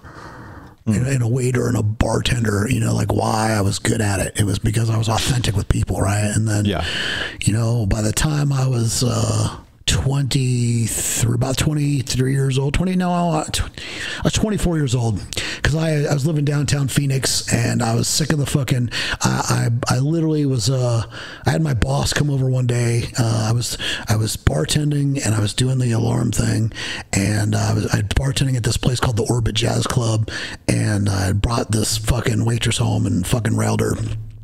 And I spent all night fucking her and drinking and fucking woke up late for work. I'm 24 years old or whatever. And my boss literally came to my house, opened my door and was like, what the fuck is wrong with you, man? You're supposed to be at work. You need to get your shit together. And I was just like, and this guy was very good to me, man. His name's Steven Friedman. He owned Ease, Emergency Alert Security Equipment. And I was his lead guy for a long time. And I don't even know if he's still alive. So that was anymore. The security system place you worked at? Yeah. But he was a big deal back then and he was a baller. baller. He used to fly me to Florida, and I'd fucking install like shit in his condos. And he introduced me to Don King and like all these big players out there. And yeah, he was a baller. This dude was a fucking baller, man. He taught me a lot about.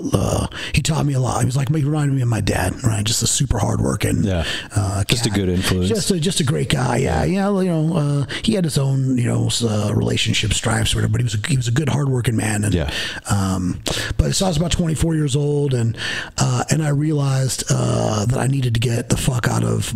Like bartending was going to be a dead end, like this. Like this is the life. Like sure, bro. There's tons of women, and there's a lifestyle that goes with it. And I wanted out, man. I wanted out, and so I moved. I started looking at professional jobs, quote unquote, and I ended up going up to this interview up in North Phoenix for a company called Motorcycle Mechanics Institute, and I've had a love affair with motorcycles since shit, dude. I was 19, and so here I am, 24 years old, and I went to school for this company called MMI, and they were the factory authorized like mechanic, teachers or instructors for Harley Davidson, Honda, Kawasaki, Yamaha, and Suzuki. Yeah, the big five. And so they were looking for recruiters, at that time they called them, like school counselors, like even though like, is there some gray area in Title IV funding, what you're allowed, but like, but I took this shit to heart, bro. Like I literally took this shit to heart. So I literally think I turned 25 years old, right about the time I started. I want to say that's like maybe 1999 or so. And so they told me when I started at this place, dude, here's our salary scale. It goes from 33,000 to 88,000. And I said, so I get to pick what I make? And they're like, well, yeah, you have to like, what you have to do is get this many people to show up to school. And if you do that, then we pay you this top end.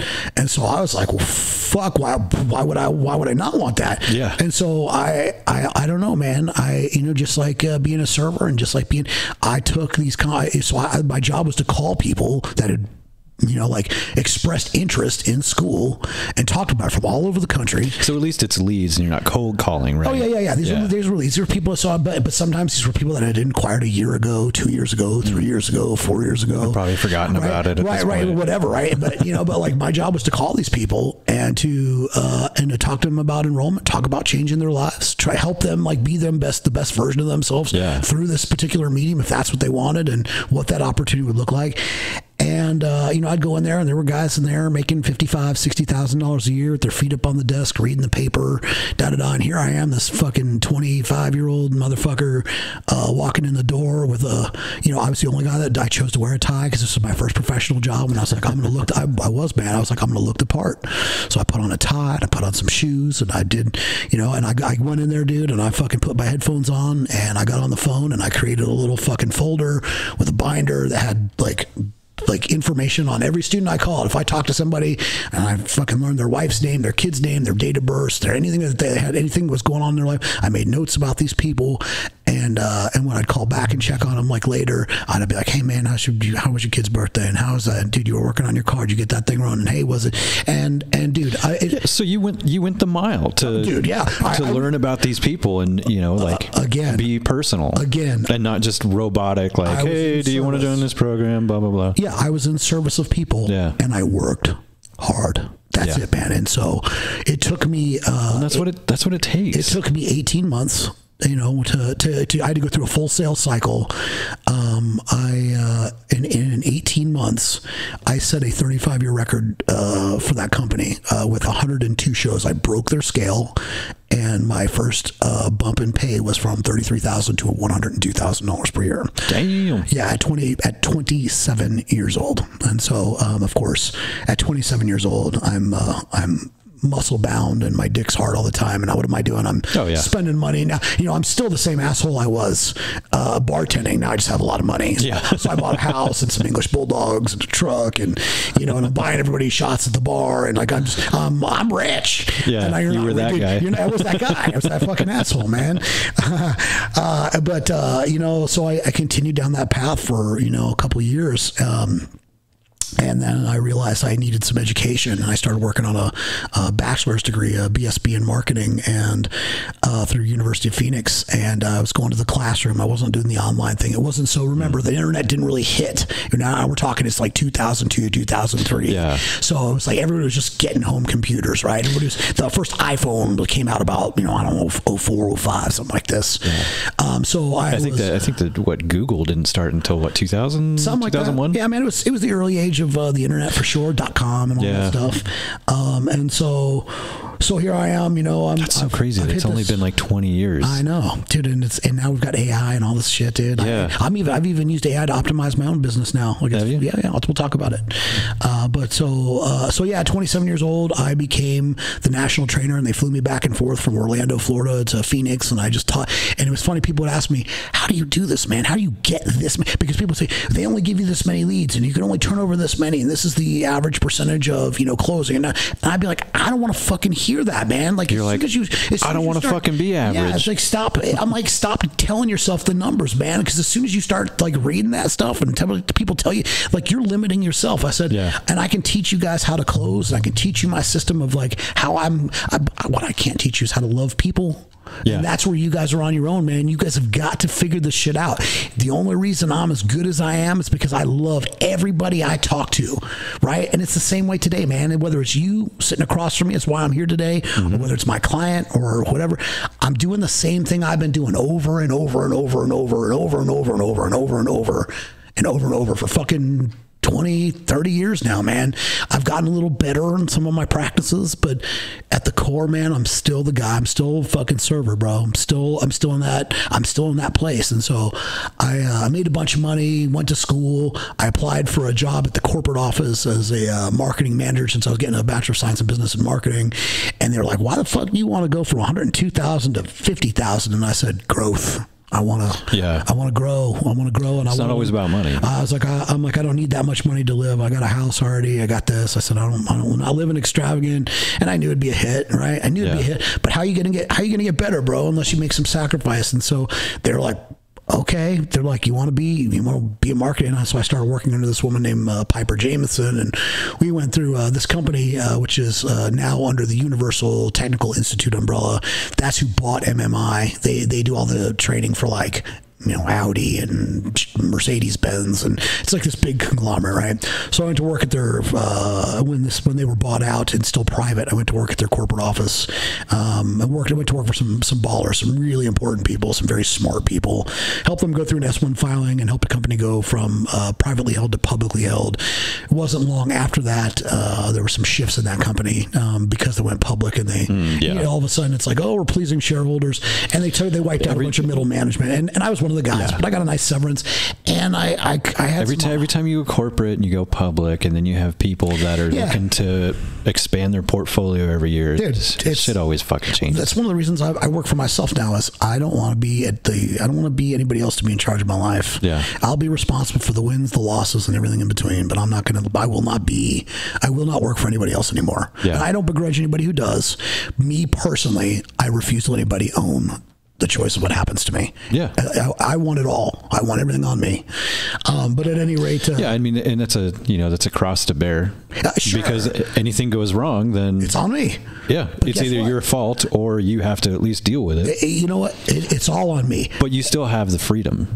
Well, do I? You do and you don't. You do and you don't. I have the freedom today to sit here with you. Yeah. And do these kind of things because I don't have to be on someone's clock. Yeah. But I've already dealt with employee problems this morning. I've already dealt with some construction stuff that's got to get done in the shop. I've already dealt with time issues that's and blah blah blah and scheduled people. I've already scheduled people. I'm still handling the shit for the shop, and I'm still loosely available. I've missed a couple of calls here, like probably clients calling or people calling to schedule, but dude, it's okay. So I'm free, but I'm free in a different way. But I'm free with I suffer my losses and I reap my wins, man. So on the days, my goal is to make $1,000 a day, and if I work 20 days a month, that's my goal. So I want to make $1,000 a day and work no more than 20 days a month. That's my goal. Yeah. Some days I make that 1,000, and other days I don't. Some days I also spend a bunch of fucking money on my shop. I do. Sometimes I just do. I'm like, hey, I got to do some upgrades. I have this idea to improve the shop. I'm always doing this like 1%. But you have the freedom to make that choice and to make those choices and be like, okay, this is what I want. This is my goal. This is what I'm going for. You know, and then eventually you get to sit back a little bit and you can decide this day or that day, like, you know, fuck this. I'm just going to hang out. I'm going to go take the kids to Silverwood or whatever. You know, I'm going to make this day about my family. Like, you have that choice to do that. Whereas everybody else on the planet who's just working the 9 to 5, punching that clock, you're punching that clock and you're strapped into Monday through Friday. Got to be there at 6 a.m. or I'm going to get fired. Yeah. And so really, that's what I'm talking about with freedom. Yeah. You know, you have that freedom to set that for yourself. You're making that choice. You're right. And nobody can tell you, oh, Kelman, you got to be there at 9 a.m. You're like, fuck, no, I don't. Yeah, I'm never going to do that again. You walk in at 9:10, nobody's breathing down your neck like, well, you're 10 minutes late. And you're like, fuck you.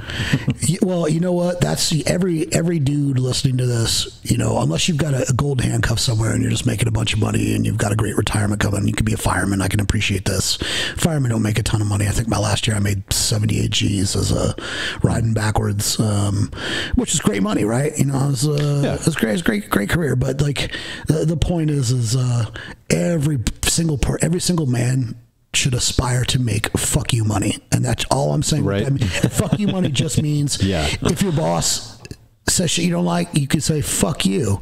You want to, or you don't want to go to work, fuck you. And if they fire you, well, fuck you. That's the amount of money I desire. Is enough to say fuck you. In fact, I've been teaching my son this, like, which is subjective, right? It's subjective to your lifestyle and how you want to live. Yeah, what do you want? Whether that's $12,000 a year or $120,000 a year. Yeah, your fuck you money is what you can afford to survive on to live the lifestyle you want and be able to tell someone who gives you shit, fuck you, and walk away. Well, we know in this economy it's not easy, right? Oh yeah, of course not. Right, it doesn't matter if it's rent or fuel or groceries. Groceries. It's like, dude, so fucking expensive just to wake up and breathe now. It's hard.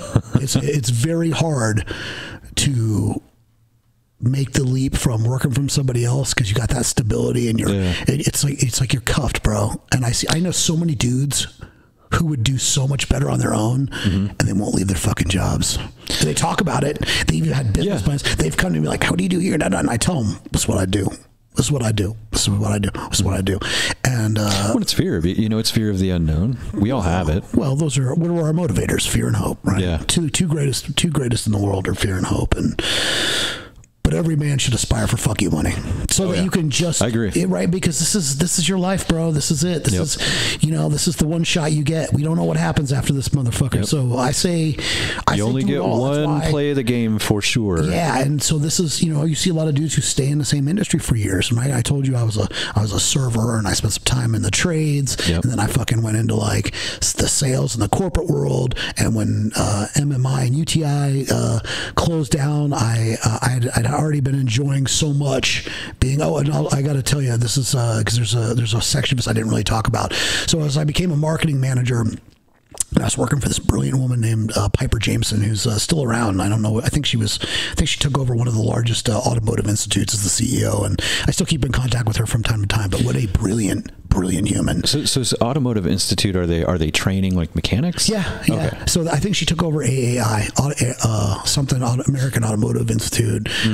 We were under the UTI umbrella, but she eventually left and became the CEO. She went from the chief marketing officer to the CEO of this other company. Okay. So I was under this woman learning brilliant shit, right? We were doing TV ads, we were doing radio ads, we were doing outdoor ads. We were doing what's called direct response marketing, which is where you go out and you get leads and then you measure the conversion of those leads, and then you start to like narrow your pattern instead of shotgunning. Like all of a sudden you're like, right? We can do cluster marketing. We know that these zip codes provide better returns. We know these ads on TV at these times and these channels. Testing, gathering data, A-B, looking at what works and what doesn't. And so I became very savvy with this along the way. And I had smaller companies that I was like, friends and people that I knew, and they're like, oh, you do this? And I'm like, man, I want to do some. I'm like, well, I could probably help you with that. And so I kind of created my own weather and my own company, which started out as, it was called Impact Marketing. And Impact Marketing was kind of me bullshitting people, to be honest. I knew enough about marketing, but people were like, hey, could you do radio ads for me? And I was like, well, I'd done production, right? I'd watched, I'd helped. Sure. Could you do a TV ad? Could you help me could you do some outdoor stuff? Can you do blah, blah, blah? Can you, and I was just this young, aggressive, swinging weenie. And I was like, fuck yeah, I can do that. And so I made a nice name for myself. And eventually this parlayed into, later in my life, into project management. And I owned I still own Impact Strategical Development, which originally was Impact Marketing, which is, this is going back, 25 years. And I'll still take on projects from time to time if they're worthwhile, or if it's to help somebody I'm close with. And usually what I like to do is teach people how to implement Kanban or Scrumban, and how to paint the future picture and identify their current take their current state, their future identity, and then how to map that out and phase it out and break it down into tasks, and how to manage their WIP, which is work in progress. This is a system designed by Toyota in the 70s. It's very effective, and so I've been using this for a very long time. But at any rate, so I started Impact Marketing. I'm doing this, and it was good, but it wasn't good enough on my own. And so I just didn't want to work for anybody else either. So I met a guy that had a bunch of shop equipment, and I had a bunch of money from my severance and all this stuff. And I was we talked about opening up a motorcycle shop, and I was like, you know what? I've been in this industry. I got all these contacts, and I've been able to I learned early on, right, from just everything that I've learned about myself. Was I can do this, and I push these boundaries, and I'm fucking winning, and I'm winning, and I'm winning. And so I opened up a motorcycle shop when I was after I left UTI. I opened up it was called the Top End in Mesa, Arizona, and we did high performance machining for Harley Davidson and motorcycles. We did it was honing and boring of cylinders, and porting and polishing heads, and OS valves, and fabrication and this type of stuff. And I literally built motorcycles and did high performance work, and I took all the work from all the local shops and all the big shops, all the big Harley dealers. They weren't doing that shit in house. They were bringing it to me. Yeah. Me and Bob, this old dude Bob that I knew. Yeah. He's an interesting character. Yeah. And so this is after firefighter? No, this is after UTI. So I did the motorcycle thing for about 4 years till I was about 31 years old. And man, I was sleeping in the shop sometimes, right, to make that money. I was just doing everything I could. Bob didn't always like to work. He liked to drink a lot, and he was a good dude, but he wasn't a good partner at work. And so I knew I needed to get out of that, and so we ended up selling my company to at least my portion of the company to another guy named Short Block Charlie, who was out in that area. And so he took over my accounts. Short Block Charlie. Yeah, he's probably still out there, man. He's a really good dude. Although that art is mostly lost. Most people just buy heads that are already built, and it's everything's just plug and pre-made parts, pre-made shit. Yeah. So I literally was selling off a bunch of shit from my house, and I had no idea what I was going to do. Not a fucking clue. I was just taking jobs, helping people with the marketing thing. And at the time I was married to my oldest son's mother. Ethan is my oldest boy. He's 16. He actually lives here in Coeur d'Alene with me now. He's going to CHS and attends the K-Tech program. Straight A student. He's nice. I love K-Tech. Yeah, man. He's really jumping into the automotive thing. He's a great skater. He's starting to lift weights. He's just a cool kid, man. I'm very blessed to have this young man as my offspring, and I'm very proud of him. But so I at the time I was married to his mother, and that was my second marriage. I had to count back, carry the one. Yeah. So I'm selling a lift, and this dude shows up at my house with this kid who was probably, I don't know, 8 years old. Ethan might have been 4 at the time. And he shows up at my house and to look at my lift. He's like, "Why are you selling it?" I said, "Hey man, I sold my shop." And he's like, "What are you gonna do?" And I said, "I have no idea." And he goes, "Well, what's important to you?" And I said, "Well, I really want to be doing physical work, but I want to be a smart person. I also really need to help people to be my best." And I said, "I want to play on a team, right?" I said, "I really just I told you I have this affinity for taking care of dudes and being around guys and playing on a team and da-da-da." And I'd played some sports in high school and such. And so this dude looks at me and he goes, "Hey man, here's my card." And it said Captain John LaRue, Chandler Fire. And he goes, "Why don't you come do a ride along with me, man?" I go, what do you mean? He goes, well, because I'm a captain for the fire department. He goes, you probably enjoy being a fireman. He goes, you look like the kind of guy that would probably thrive in that.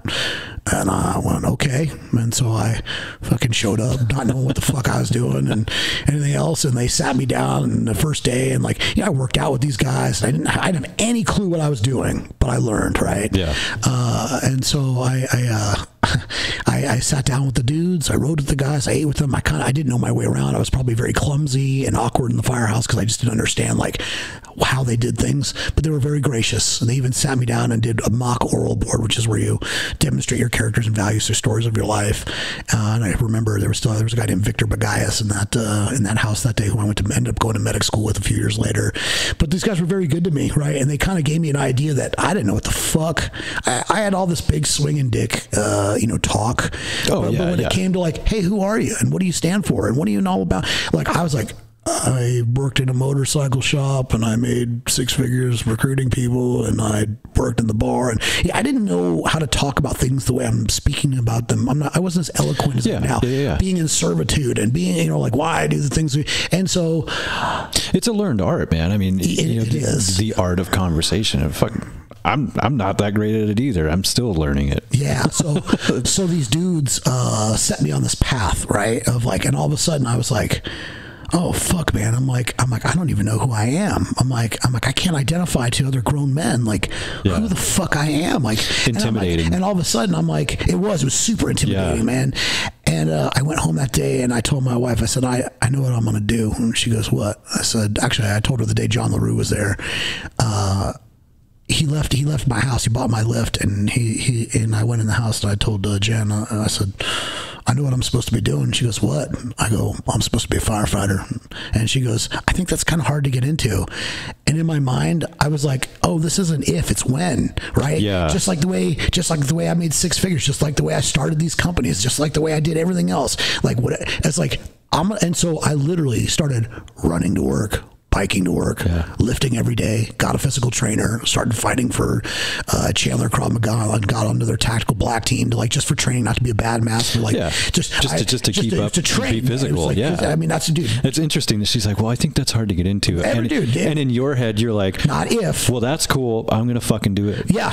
and truth be told, man, so my whole life became about this, right? From the time I woke up, I got up fucking early and I went to bed late, and the only thing I lost was sleep, bro. And from the time I woke up to the time I went to bed, my mission was to get hired in fire, period. There was nothing else. Nothing else existed. So I worked out, I studied civil service tests, I did ride-alongs, I started creating journals, I started mapping my journey, I started figuring out what the fuck I needed to do and how the fuck to do it, and I got very fucking good at it.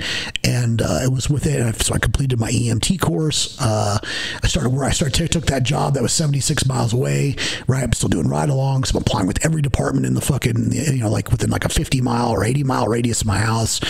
And man, after my second oral board, I only did 2 oral boards, and I got hired full-time with my first municipality, man. And like I said, there's like 900 applicants for 13 spots. And I remember the day, like all my friends were getting denial letters, or they were getting rank letters, which said like, hey man, you're number 12 on the list. You're number 25 on the list. You're number 200 on the list. Hey, you're number, and there was like a cutoff. When there's an opening, we'll call you. I kept not getting a letter. And one day I was volunteering in my community. I was working with the Mesa Connector program.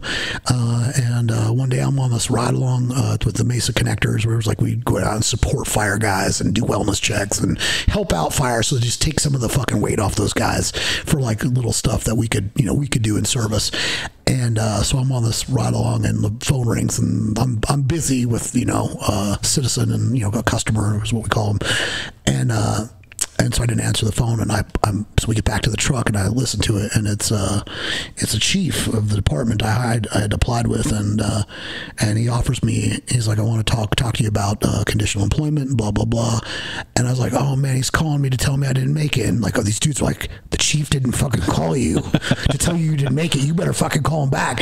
And so I called him back, and I'm even getting choked up thinking about it, but I started crying, man. I started fucking crying, right? Because that's all I did. Like, dude, like I didn't sleep. I fucking only ate like a savage. I barely saw my kids. I barely saw my wife. I barely, like, nothing else existed, right? Like nothing. And so, and here I am, like this average guy, right? I had no military experience, no military preferential points. You know, these people that I'm going up against, right? Like I'm 5'8" nothing. I'm like 180 at that time. I think I was like 172. Great, you know, great shape and just carved out of wood. But like, you know, I went against giants, man, fucking giants, and out fucking just outdid them, outworked them physically, test wise, oral board wise. I mean, tenths of a point I learned at the very end is what separated us from, you know, like other people. And there were some very, very, very, very, very good candidates in that pool. And so, yeah, man, so I ended up getting picked up in the fire service, and started my journey there, and even through my academy. You know, it was like I trained so hard, man, for the academy. So I knew that the RTOs, the recruit training officers, when I would got started, like I knew they were going to try to like bend us, break us, whatever. Oh yeah, and yeah, it's their job. They're supposed to do. Yeah, and dude, I was just carved out of fucking wood. I knew that you can't outrun me, you can't outlift me, you can't do anything to me. So I didn't care. I didn't care. And there were some guys that showed up that weren't quite physically there. There were some super good guys, but man, I didn't know nobody in that service. I'd never, you know, I got in pretty quick. My only regret in any of that at this point was, you know, I went so hard that I didn't get to it. I didn't enjoy it as much as I should have. Yeah. I didn't sit back and like everything to me was about like being the best. Like even out of my academy, we ended up hiring 2 more on a grant. So we had 15 graduate out of our academy, and I graduated 3rd, which was fine. It was fine and all. But dude, I wish I would have slowed that down and enjoyed that a little more. That's what I'm aiming for with this new baby on the way, is to slow down and enjoy every little piece of this, man. And even with my work. So like, while life might be hectic, like I handle things at a pace that is, very zen. Yeah, very much so, right? Like I stop and smell the roses a little bit. Yeah, the only zen that you know, I find is the zen I bring, and I try to be a good steward of that. So so yeah, man, I spent nearly 10 years doing that, and you know, our department was a good department and part of the Phoenix regional system and Phoenix Fire, and I enjoyed it, and I loved it, and I loved every bit of it, man. And I had a nice progression, and you know, like through that, and ultimately I ended up leaving. If you're wondering what fell, that was the ball from my. I don't need it. Oh, okay. Yeah, so we're good. It's a piece of my cast. That's. I was wondering. I thought it was like an exercise ball. It is. It is. It's to help keep blood flow and like a stimulation, like physical stimulation. Because my arm is atrophying sitting here. Yeah. As we speak. Well, yeah, I'll grab it for you. No, it's okay. We're good. Okay. We're good, bro. I don't need to squeeze my balls while we talk. I'm good.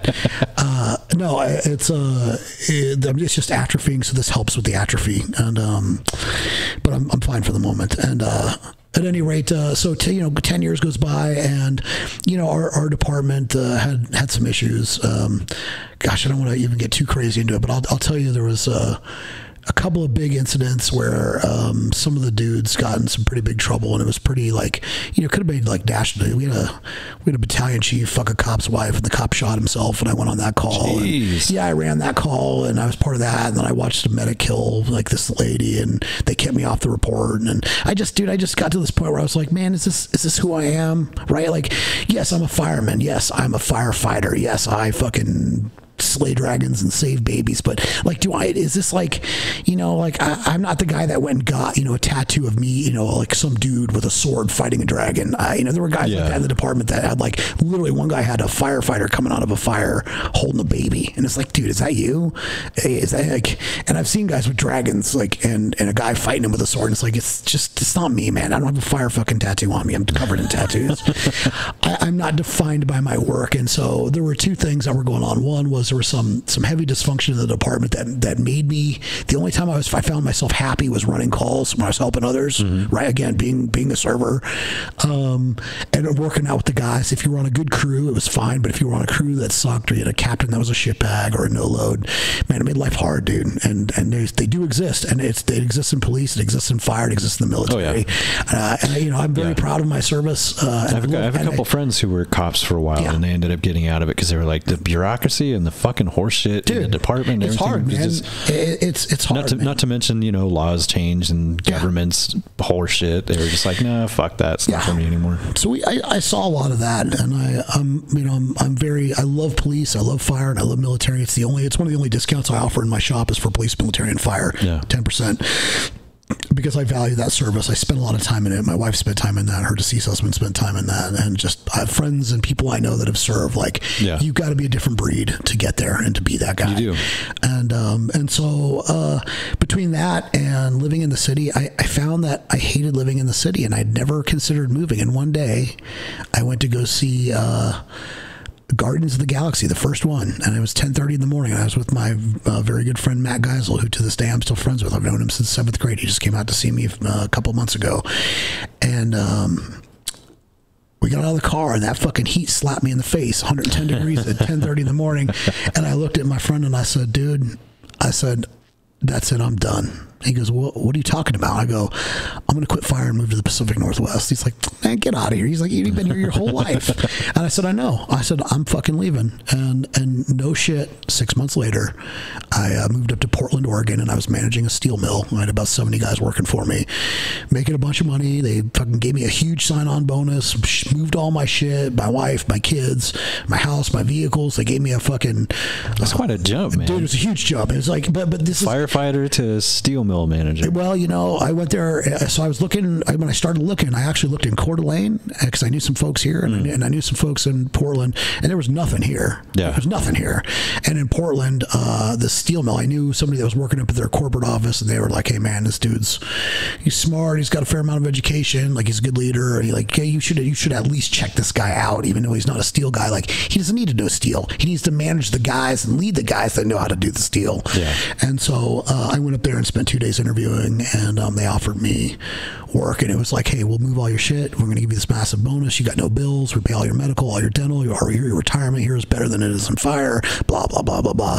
And so I'm like, this is God giving me green lights to go, because you don't just leave the fire service, you just don't leave pension, right? And and working 10 days a month and in a job like that, and I shouldn't say a job because it's not a job, it's a profession. So to me, that was God's green light. That was like, go bro, like make it happen. And so I pulled the trigger, and within 6 months I lived in Portland. From saying that at that day, I lived in Portland, Oregon. I lived up in St. John's, North Portland, just across from the Coeur, and I saw the fall for the first time, and I saw people that took pride in their food and their beer, and this crazy cultural environment that I'd never been exposed to. And and this is before Portland died, right? So we're talking about 11 years ago. This is about 11 years ago. I saw the dying light of a great city. Yeah. Portland was truly it was truly a great city. Yeah, it used to be pretty rad. I remember going there, I mean, I don't know, maybe even just 10, 12 years ago, something like that. So somewhere in that area, I was there, and it was okay. It was pretty rad. There was a lot of cool stuff going on. Yeah. And anymore, it's just a fucking shit. I wouldn't take my family there. Yeah, no. I just wouldn't do it. So I did. We're actually planning me and my girlfriend, we're planning a trip here pretty soon over to the coast to go to Astoria. Astoria's beautiful. I've been there. Yeah, I've been there a couple times. Cool. And go down, Canna Beach and all that stuff, and I was like, I've done that too. It's great. Oh yeah, it's awesome. Good for you, man. And I was like, any way that we can drive around Portland, I'm good with it.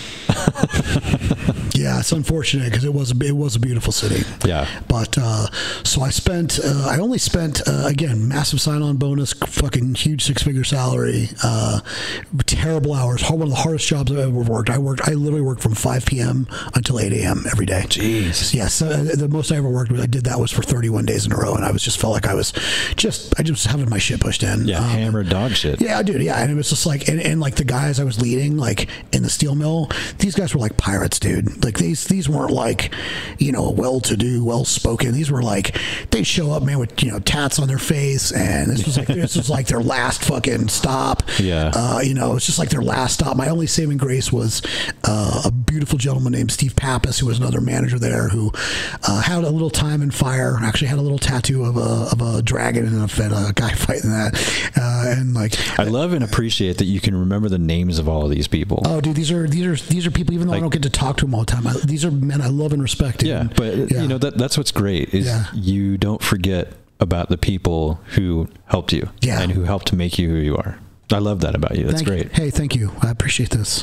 And so this dude, Steve Pappas, and I became friends, and like helped each other out at the mill, and also became in competition because it was like a sales game. Right, my job was to create large diameter steel tubes and then sell them to people putting them in the oil fields, because it was to ship oil across, right, like the Keystone pipeline and that shit.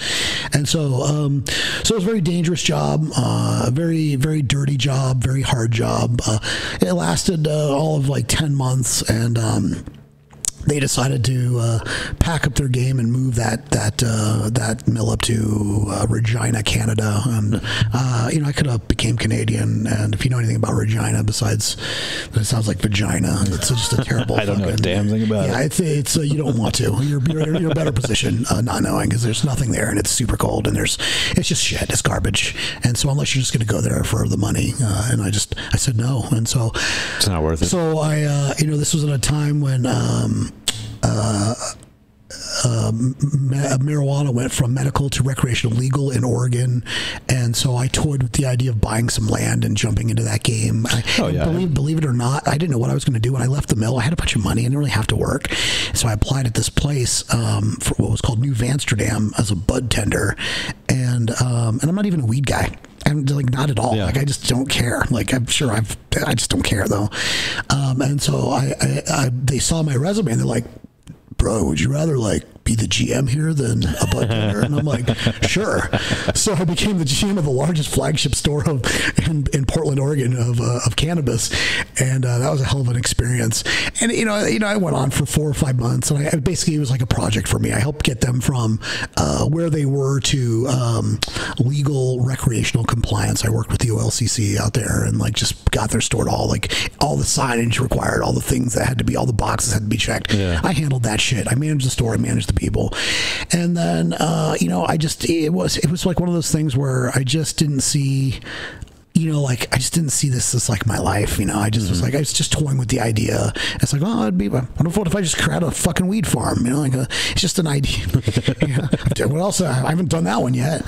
And so, it just didn't like pan out. And at that time I was divorced again, and I really wasn't sure what I wanted to do, but my kid's mom moved to Helena, Montana. I missed my kids dearly.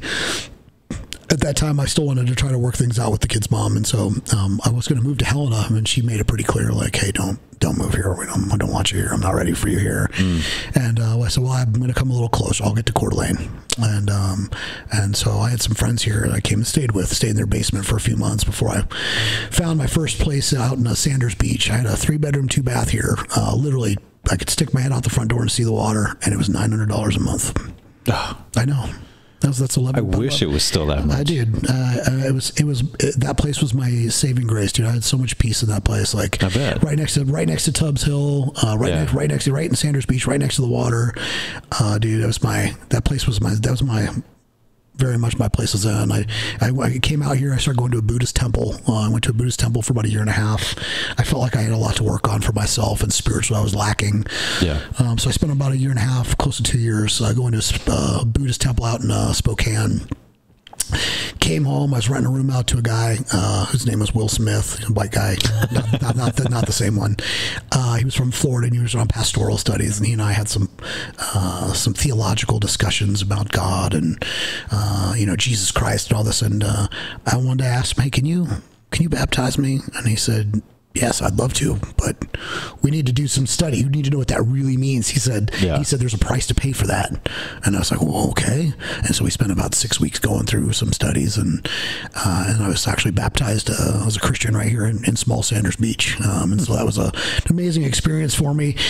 And so I was here working, and I wasn't sure what I was going to do, for work when I got here. But I'd heard about this company, Tedder Industries. They're alien gear holsters. They're in Post Falls. They're in Post Falls. Yeah, they used to be off Prairie and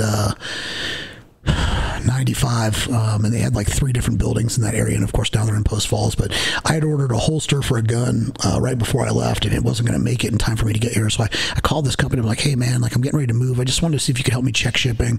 And they're like, oh yeah, we got the shipping right here. They're like, oh, where are you moving to? And I said Coeur d'Alene. They go, oh, that's weird. We're here. So if it doesn't get to you, just come pick it up. And I'm like, okay. And I went, are you guys hiring? And they said, well, yeah, we're always hiring, man. It's a growing company. And so I settled in here. I didn't really do much for about 3 months. I just was like, I saw that. I moved here in December. It was fucking cold as shit.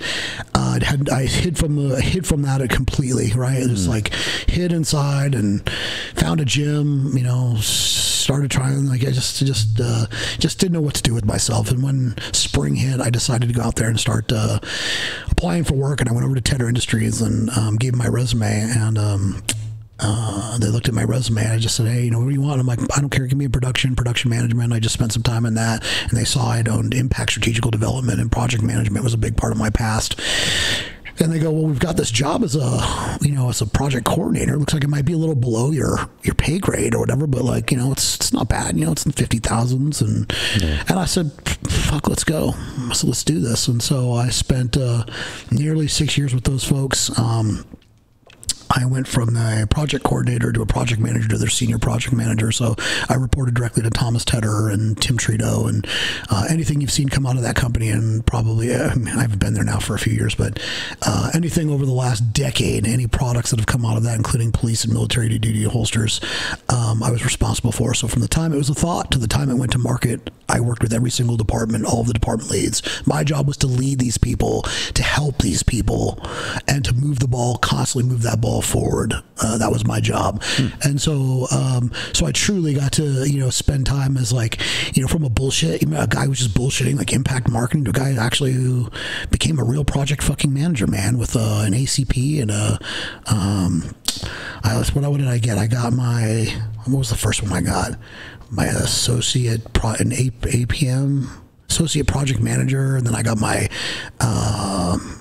agile project manager, and then I ultimately got my PMP. So I became a pro, man. I just did. And then COVID hit and the world got weird, and I shook the world up, and I got laid off, and I ended up working for another company for a little while, way out in North Washington, and listen to audiobooks every day, and COVID just cut that to an end too. And that's when I was like, fuck this, man. Like I'm done. I'm done. Yeah. I'm done letting everybody done worrying about life, the world changing. What's going to happen for you? I want to be in control now, man. Yeah. And I was still dealing with some unhealthy relationships, and so that's when I kind of hooked up with this men's group. And it's funny, man. I was seeing who is, right? Yeah. So most guys probably. I love. He's a good man, and he helped me identify a lot of the chinks in my armor, and he's the guy who actually invited me to that men's group. And first time he asked me, I was like, man, fuck no, I'm not going to that. I'm not going to go listen to a bunch of dudes perseverate over their problems and cry. Like, fuck that, dude. Yeah. And he was like, come on, man, just come one time. It's funny because that's what most people think. It is, like when they hear it, a bunch of bitches like crying, and I was like, no. But I mean, that's because that's what you see on TV all the time. You always see a bunch of guys sitting around. Hi, my name's Ted, and blah blah blah. Well, so dude, he's doing it different though. It's not like that at all. Well, he took me in. He brought me to this thing, and I went, and that's where I met a handful of dudes that I became very close with. I know I gave a shout out to fuck you to Adam earlier, and that's actually that last altercation we had was my fault. I talked shit to him about a bunch of stuff because I just don't like him and I don't respect him. But at that time, he was very useful in helping me, holding me accountable to being a better person. I think he saw who I was and what I was made of, and he liked me for that. And so I hung out with Adam Gregory and Brandon, who I also don't talk to anymore. He's fine, but he's just I choose not to hang out with Brandon. And then Jared, who I still talk to, and Alex, who I don't get to see Alex too much anymore, but I absolutely love and respect Alex. Yeah, Alex is a busy guy. Yeah, and he is very busy, and I cut his brother's hair. And I'd love to have him on here. Yeah, too. I'd love to reach out to Alex for you and ask him to do that. He's a good man, and he's also a dangerous man. And I like everything. I like everything about him. And he was treated like shit by some of those guys. He really was, and that's one of the reasons I broke ways with these guys. Is Jared and Alex were treated pretty poorly by Brandon and Adam, who thought they were like the cock of the walk, and I just don't tolerate this. I don't care. Adam's 3 times my size, and I'm just like, fuck you, man. Like I just don't do this, man. I won't tolerate it, and so that's why I cut ties with those guys. But for a very long time, those guys were my friends. So it's not all doom and gloom. It's not all bad. Yeah. And even though I'm telling the truth about, because I don't really care if they hear this or not. It makes no difference to me. But the truth is, they were also my friends at one time. We all went to Mexico together, and we spent a lot of time growing together. And so I despite the fact that I'm not going to put time into them, I wish them all the best, and I wish that I hope that Adam can grow out of his behaviors. I hope Brandon finds success in his new relationship and new babies or whatever the fuck he's doing now. Jared actually is the one who I contracted to build my shop. You've personally been in my shop. So I just gave him the vision, and that's the motherfucker that made it look like that. That's awesome. Yeah, man, he's very talented. I didn't know that. He's very talented, and then of course Alex. I just know how busy he is, and I've kept in touch with him here and there, but I haven't chatted with him in probably close to a year. But he's a fucking savage too, man. He really is, dude. He is. I mean, if life was a physical, tangible thing that you could hold in your hand, he's fucking all over it. Yeah, he wasn't always, but he is. You know what he is? He's the epitome of growth. He's the guy. He's the one guy out of the 4 of those guys who besides me, who I would say who I've just watched grow and outgrow, right? And it's okay to outgrow people. It is. You don't need to stay friends with people that aren't doing shit for you. Right. And like I said, I really truly don't wish Adam or Brandon any ill will. I'm not like, I hope you die. I don't have any of that. You can't even walk around with that kind of hate in your heart and I don't have the energy for it, right? I'm too busy. Yeah. But people changed, and you got to do your own thing and go your own way. Yeah, you got to grow, you got to evolve, and you can't be afraid to walk the path alone sometimes, because guys who run their shit, guys who fucking are going to be their best, guys who are going to be, sometimes you're just going to be alone. Yeah. Right. And it's great to find those people along the way that can run in your tribe, will help you hunt and kill and, pick you up and whatever. But that doesn't always last, man. It just doesn't always last. But truth be told, I don't wish any of those people any ill will. They were some of the best. Those people were a part of helping me identify some of my biggest weaknesses and holding me accountable, and were around for me at some of the darkest times. Same. And so again, while I know I've talked a little shit, I also I do have a side of me that remembers and honors the past for the time I spent with those guys. In fact, it was the 4 of us that broke away. It was actually, I think, 5 or 6, or there was like 6 or 7. Yeah, there was a few. Yeah, there was a guy named Jesse who actually, when I finished barber school, I moved down to Boise and stayed with him. He gave me a home, and they kind of pushed him out. And he's actually a really good guy. And there was another guy named Luke who I've seen him in my shop. I don't really necessarily have anything to say about Luke. I just whatever, man. People grow and people go and do their things. But so that kind of leads me to where I am, man. The COVID thing hit, the world got fucking weird, and I wanted to I'd spent most of my money, really just living, going to school, and not, I was like working a part-time job managing a UPS and going to barber school, and I had to go down to Boise to finish barber school because the barber school here actually closed. I had no other choice. So I had to leave my house, my home, and Jen and the kids. We weren't living together yet, but that was a big step too. It was like, hey, I'm leaving. This is my mission. This is what I'm doing. Yeah. And so I went down to Boise. I came up here. I actually only worked for another barbershop for 4 months, and then I opened Lake City Deluxe Barbershop and Shave Company, and it's become this fucking wild success, dude. So that is how a bill becomes a law. That's a hell of a story, man. Thanks, dude. I don't know. Thanks. You've been all over here, there, and everywhere, and yeah. It was fun to talk about it, man. I'm gonna have to come back and listen to this and hear myself talk about the story, because I don't I mean, dude, we've been here for a minute, and I just haven't really done a deep dive into this for years. So it's really cool to kind of come back and look. I do like a retrospective of my life with you, and I know, right? Yeah. So thank you for having me and just the opportunity to be here, dude. And I'm very, very grateful. Well, thank you for coming in, man. I appreciate it. Like I said, I've been looking forward to it. Like, you know, we don't know each other that well.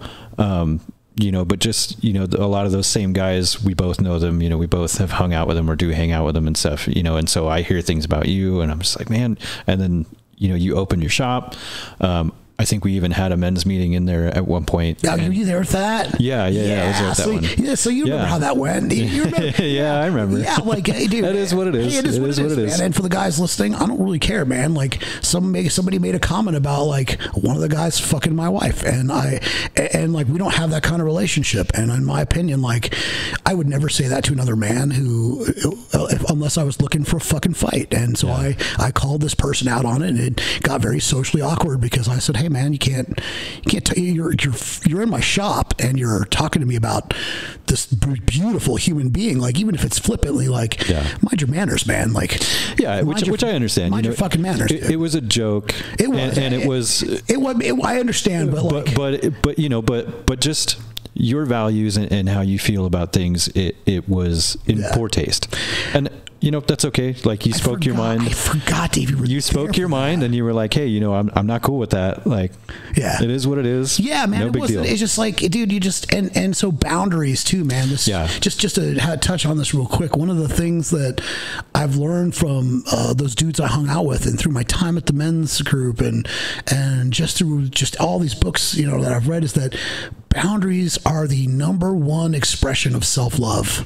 Oh yeah, they are the number one. So if you guys want to love yourself more, like, create boundaries and do not let people fucking cross them. And if it means you get into a fist fight, then it means you get into a fist fight. That's a huge thing that I have had to learn, and that I am, again, recently really learning and putting into play in my life. It's like boundaries. Okay, what's okay, what's not okay, what is on that line that I'll put up with it, but I'm going to make sure that it's known that you're hitting this right here. Yeah. You know what I mean? Yeah. There's some lines you just don't cross. And then there's some lines where if you step at it, I'm going to tell you that the line is there. Yeah. And now this was not, I thought I made myself pretty clear about what my boundary was, but I didn't impose physical, like, I'm going to hurt you. I just said, hey, man, if I said that to somebody, I would expect that they might want to punch in the face. Yeah. I understood where you were coming from. But, like, you know, if somebody would have cross my personal, like, physical boundary, like, that would be, you know, like, that's worth that. Okay, that's a fight for me. This was not that. This was, hey, man, like, whoa, like, it was a, hey, okay, like, maybe that's a joke, but I'm not cool with that. I don't find it funny, and that's fine. And so at that point, you know, the entire conversation could have just went like, oh, okay, my bad, I didn't know, sorry about that. And then it just continues on like we're fine. But you know, and then if that person does it again, then you're like, okay, I warned you. Yeah, and I don't think it would go that way. It wouldn't have. It wouldn't have. Because most people will respect boundaries, and that's all that really was for. It wasn't to be. My intention wasn't to, like, you know, I certainly wasn't threatening anybody or otherwise. I just was saying, hey, man, like, it really wasn't a big deal. I think that's okay to say. Like, I'm opening up my shop to you guys, and, like, you know, and I'm here to help and to be part of, like, whatever I can do to help you grow. And again, though, I mean, that's your values, and that's, you know, that's how you think, and that's fine. Yeah. Like, you're not the only person who thinks that way. Sure. It's not a big deal. Yeah. To you, it was a joke that you just didn't appreciate, and I didn't understand. And that's fine. And you let it be known, like, you know, this is how I would normally interpret that, just so you know, like, I don't appreciate that. It's not cool. Yeah. And then everybody was like, okay, cool, whatever. Yeah. It's a know your audience. It's a read your audience kind of thing. 100%. You know? Well, hopefully the lesson wasn't forgot. Hopefully, if that person's in another situation, like, we should never say things about somebody else's loved one in a manner that's flippant, because it's not right. You just shouldn't, in my opinion. Yeah. Right. This is me. Like I said, know your audience. I think it depends on who it is you're talking to and how well you know them, you know. Well, yeah. It just depends. It depends on the person. Well, I mean, you're right. Knowing your audience, like, if you know somebody super well, there are things you can say that are Yeah. out of bounds. Right. But I mean, you're not going to just walk up to, you know, some big dude in the bar and be like, hey, fuck your mother. You know, Yeah. You might do that to your best friend who you've known for a million years, you know, and you both know that you're fucking around and it doesn't mean anything. Yeah. Well, either way, it's everybody has their limits. Everybody has their boundaries. Yeah. Well, that was just and that's important. Yeah. Those weren't limits. Right. Even if he would have said something else, I'd have just thrown him out or just ended it. Like I could have just closed it down and shut it. Yeah. I'm not here to like be Barney badass. I just wanted to I just needed to create the boundaries, and I hope other men create boundaries for themselves too that are healthy. And because that is, in my opinion, one of the greatest lessons that I've learned was that the creating boundaries in my life has been the greatest form of self-love, the greatest expression.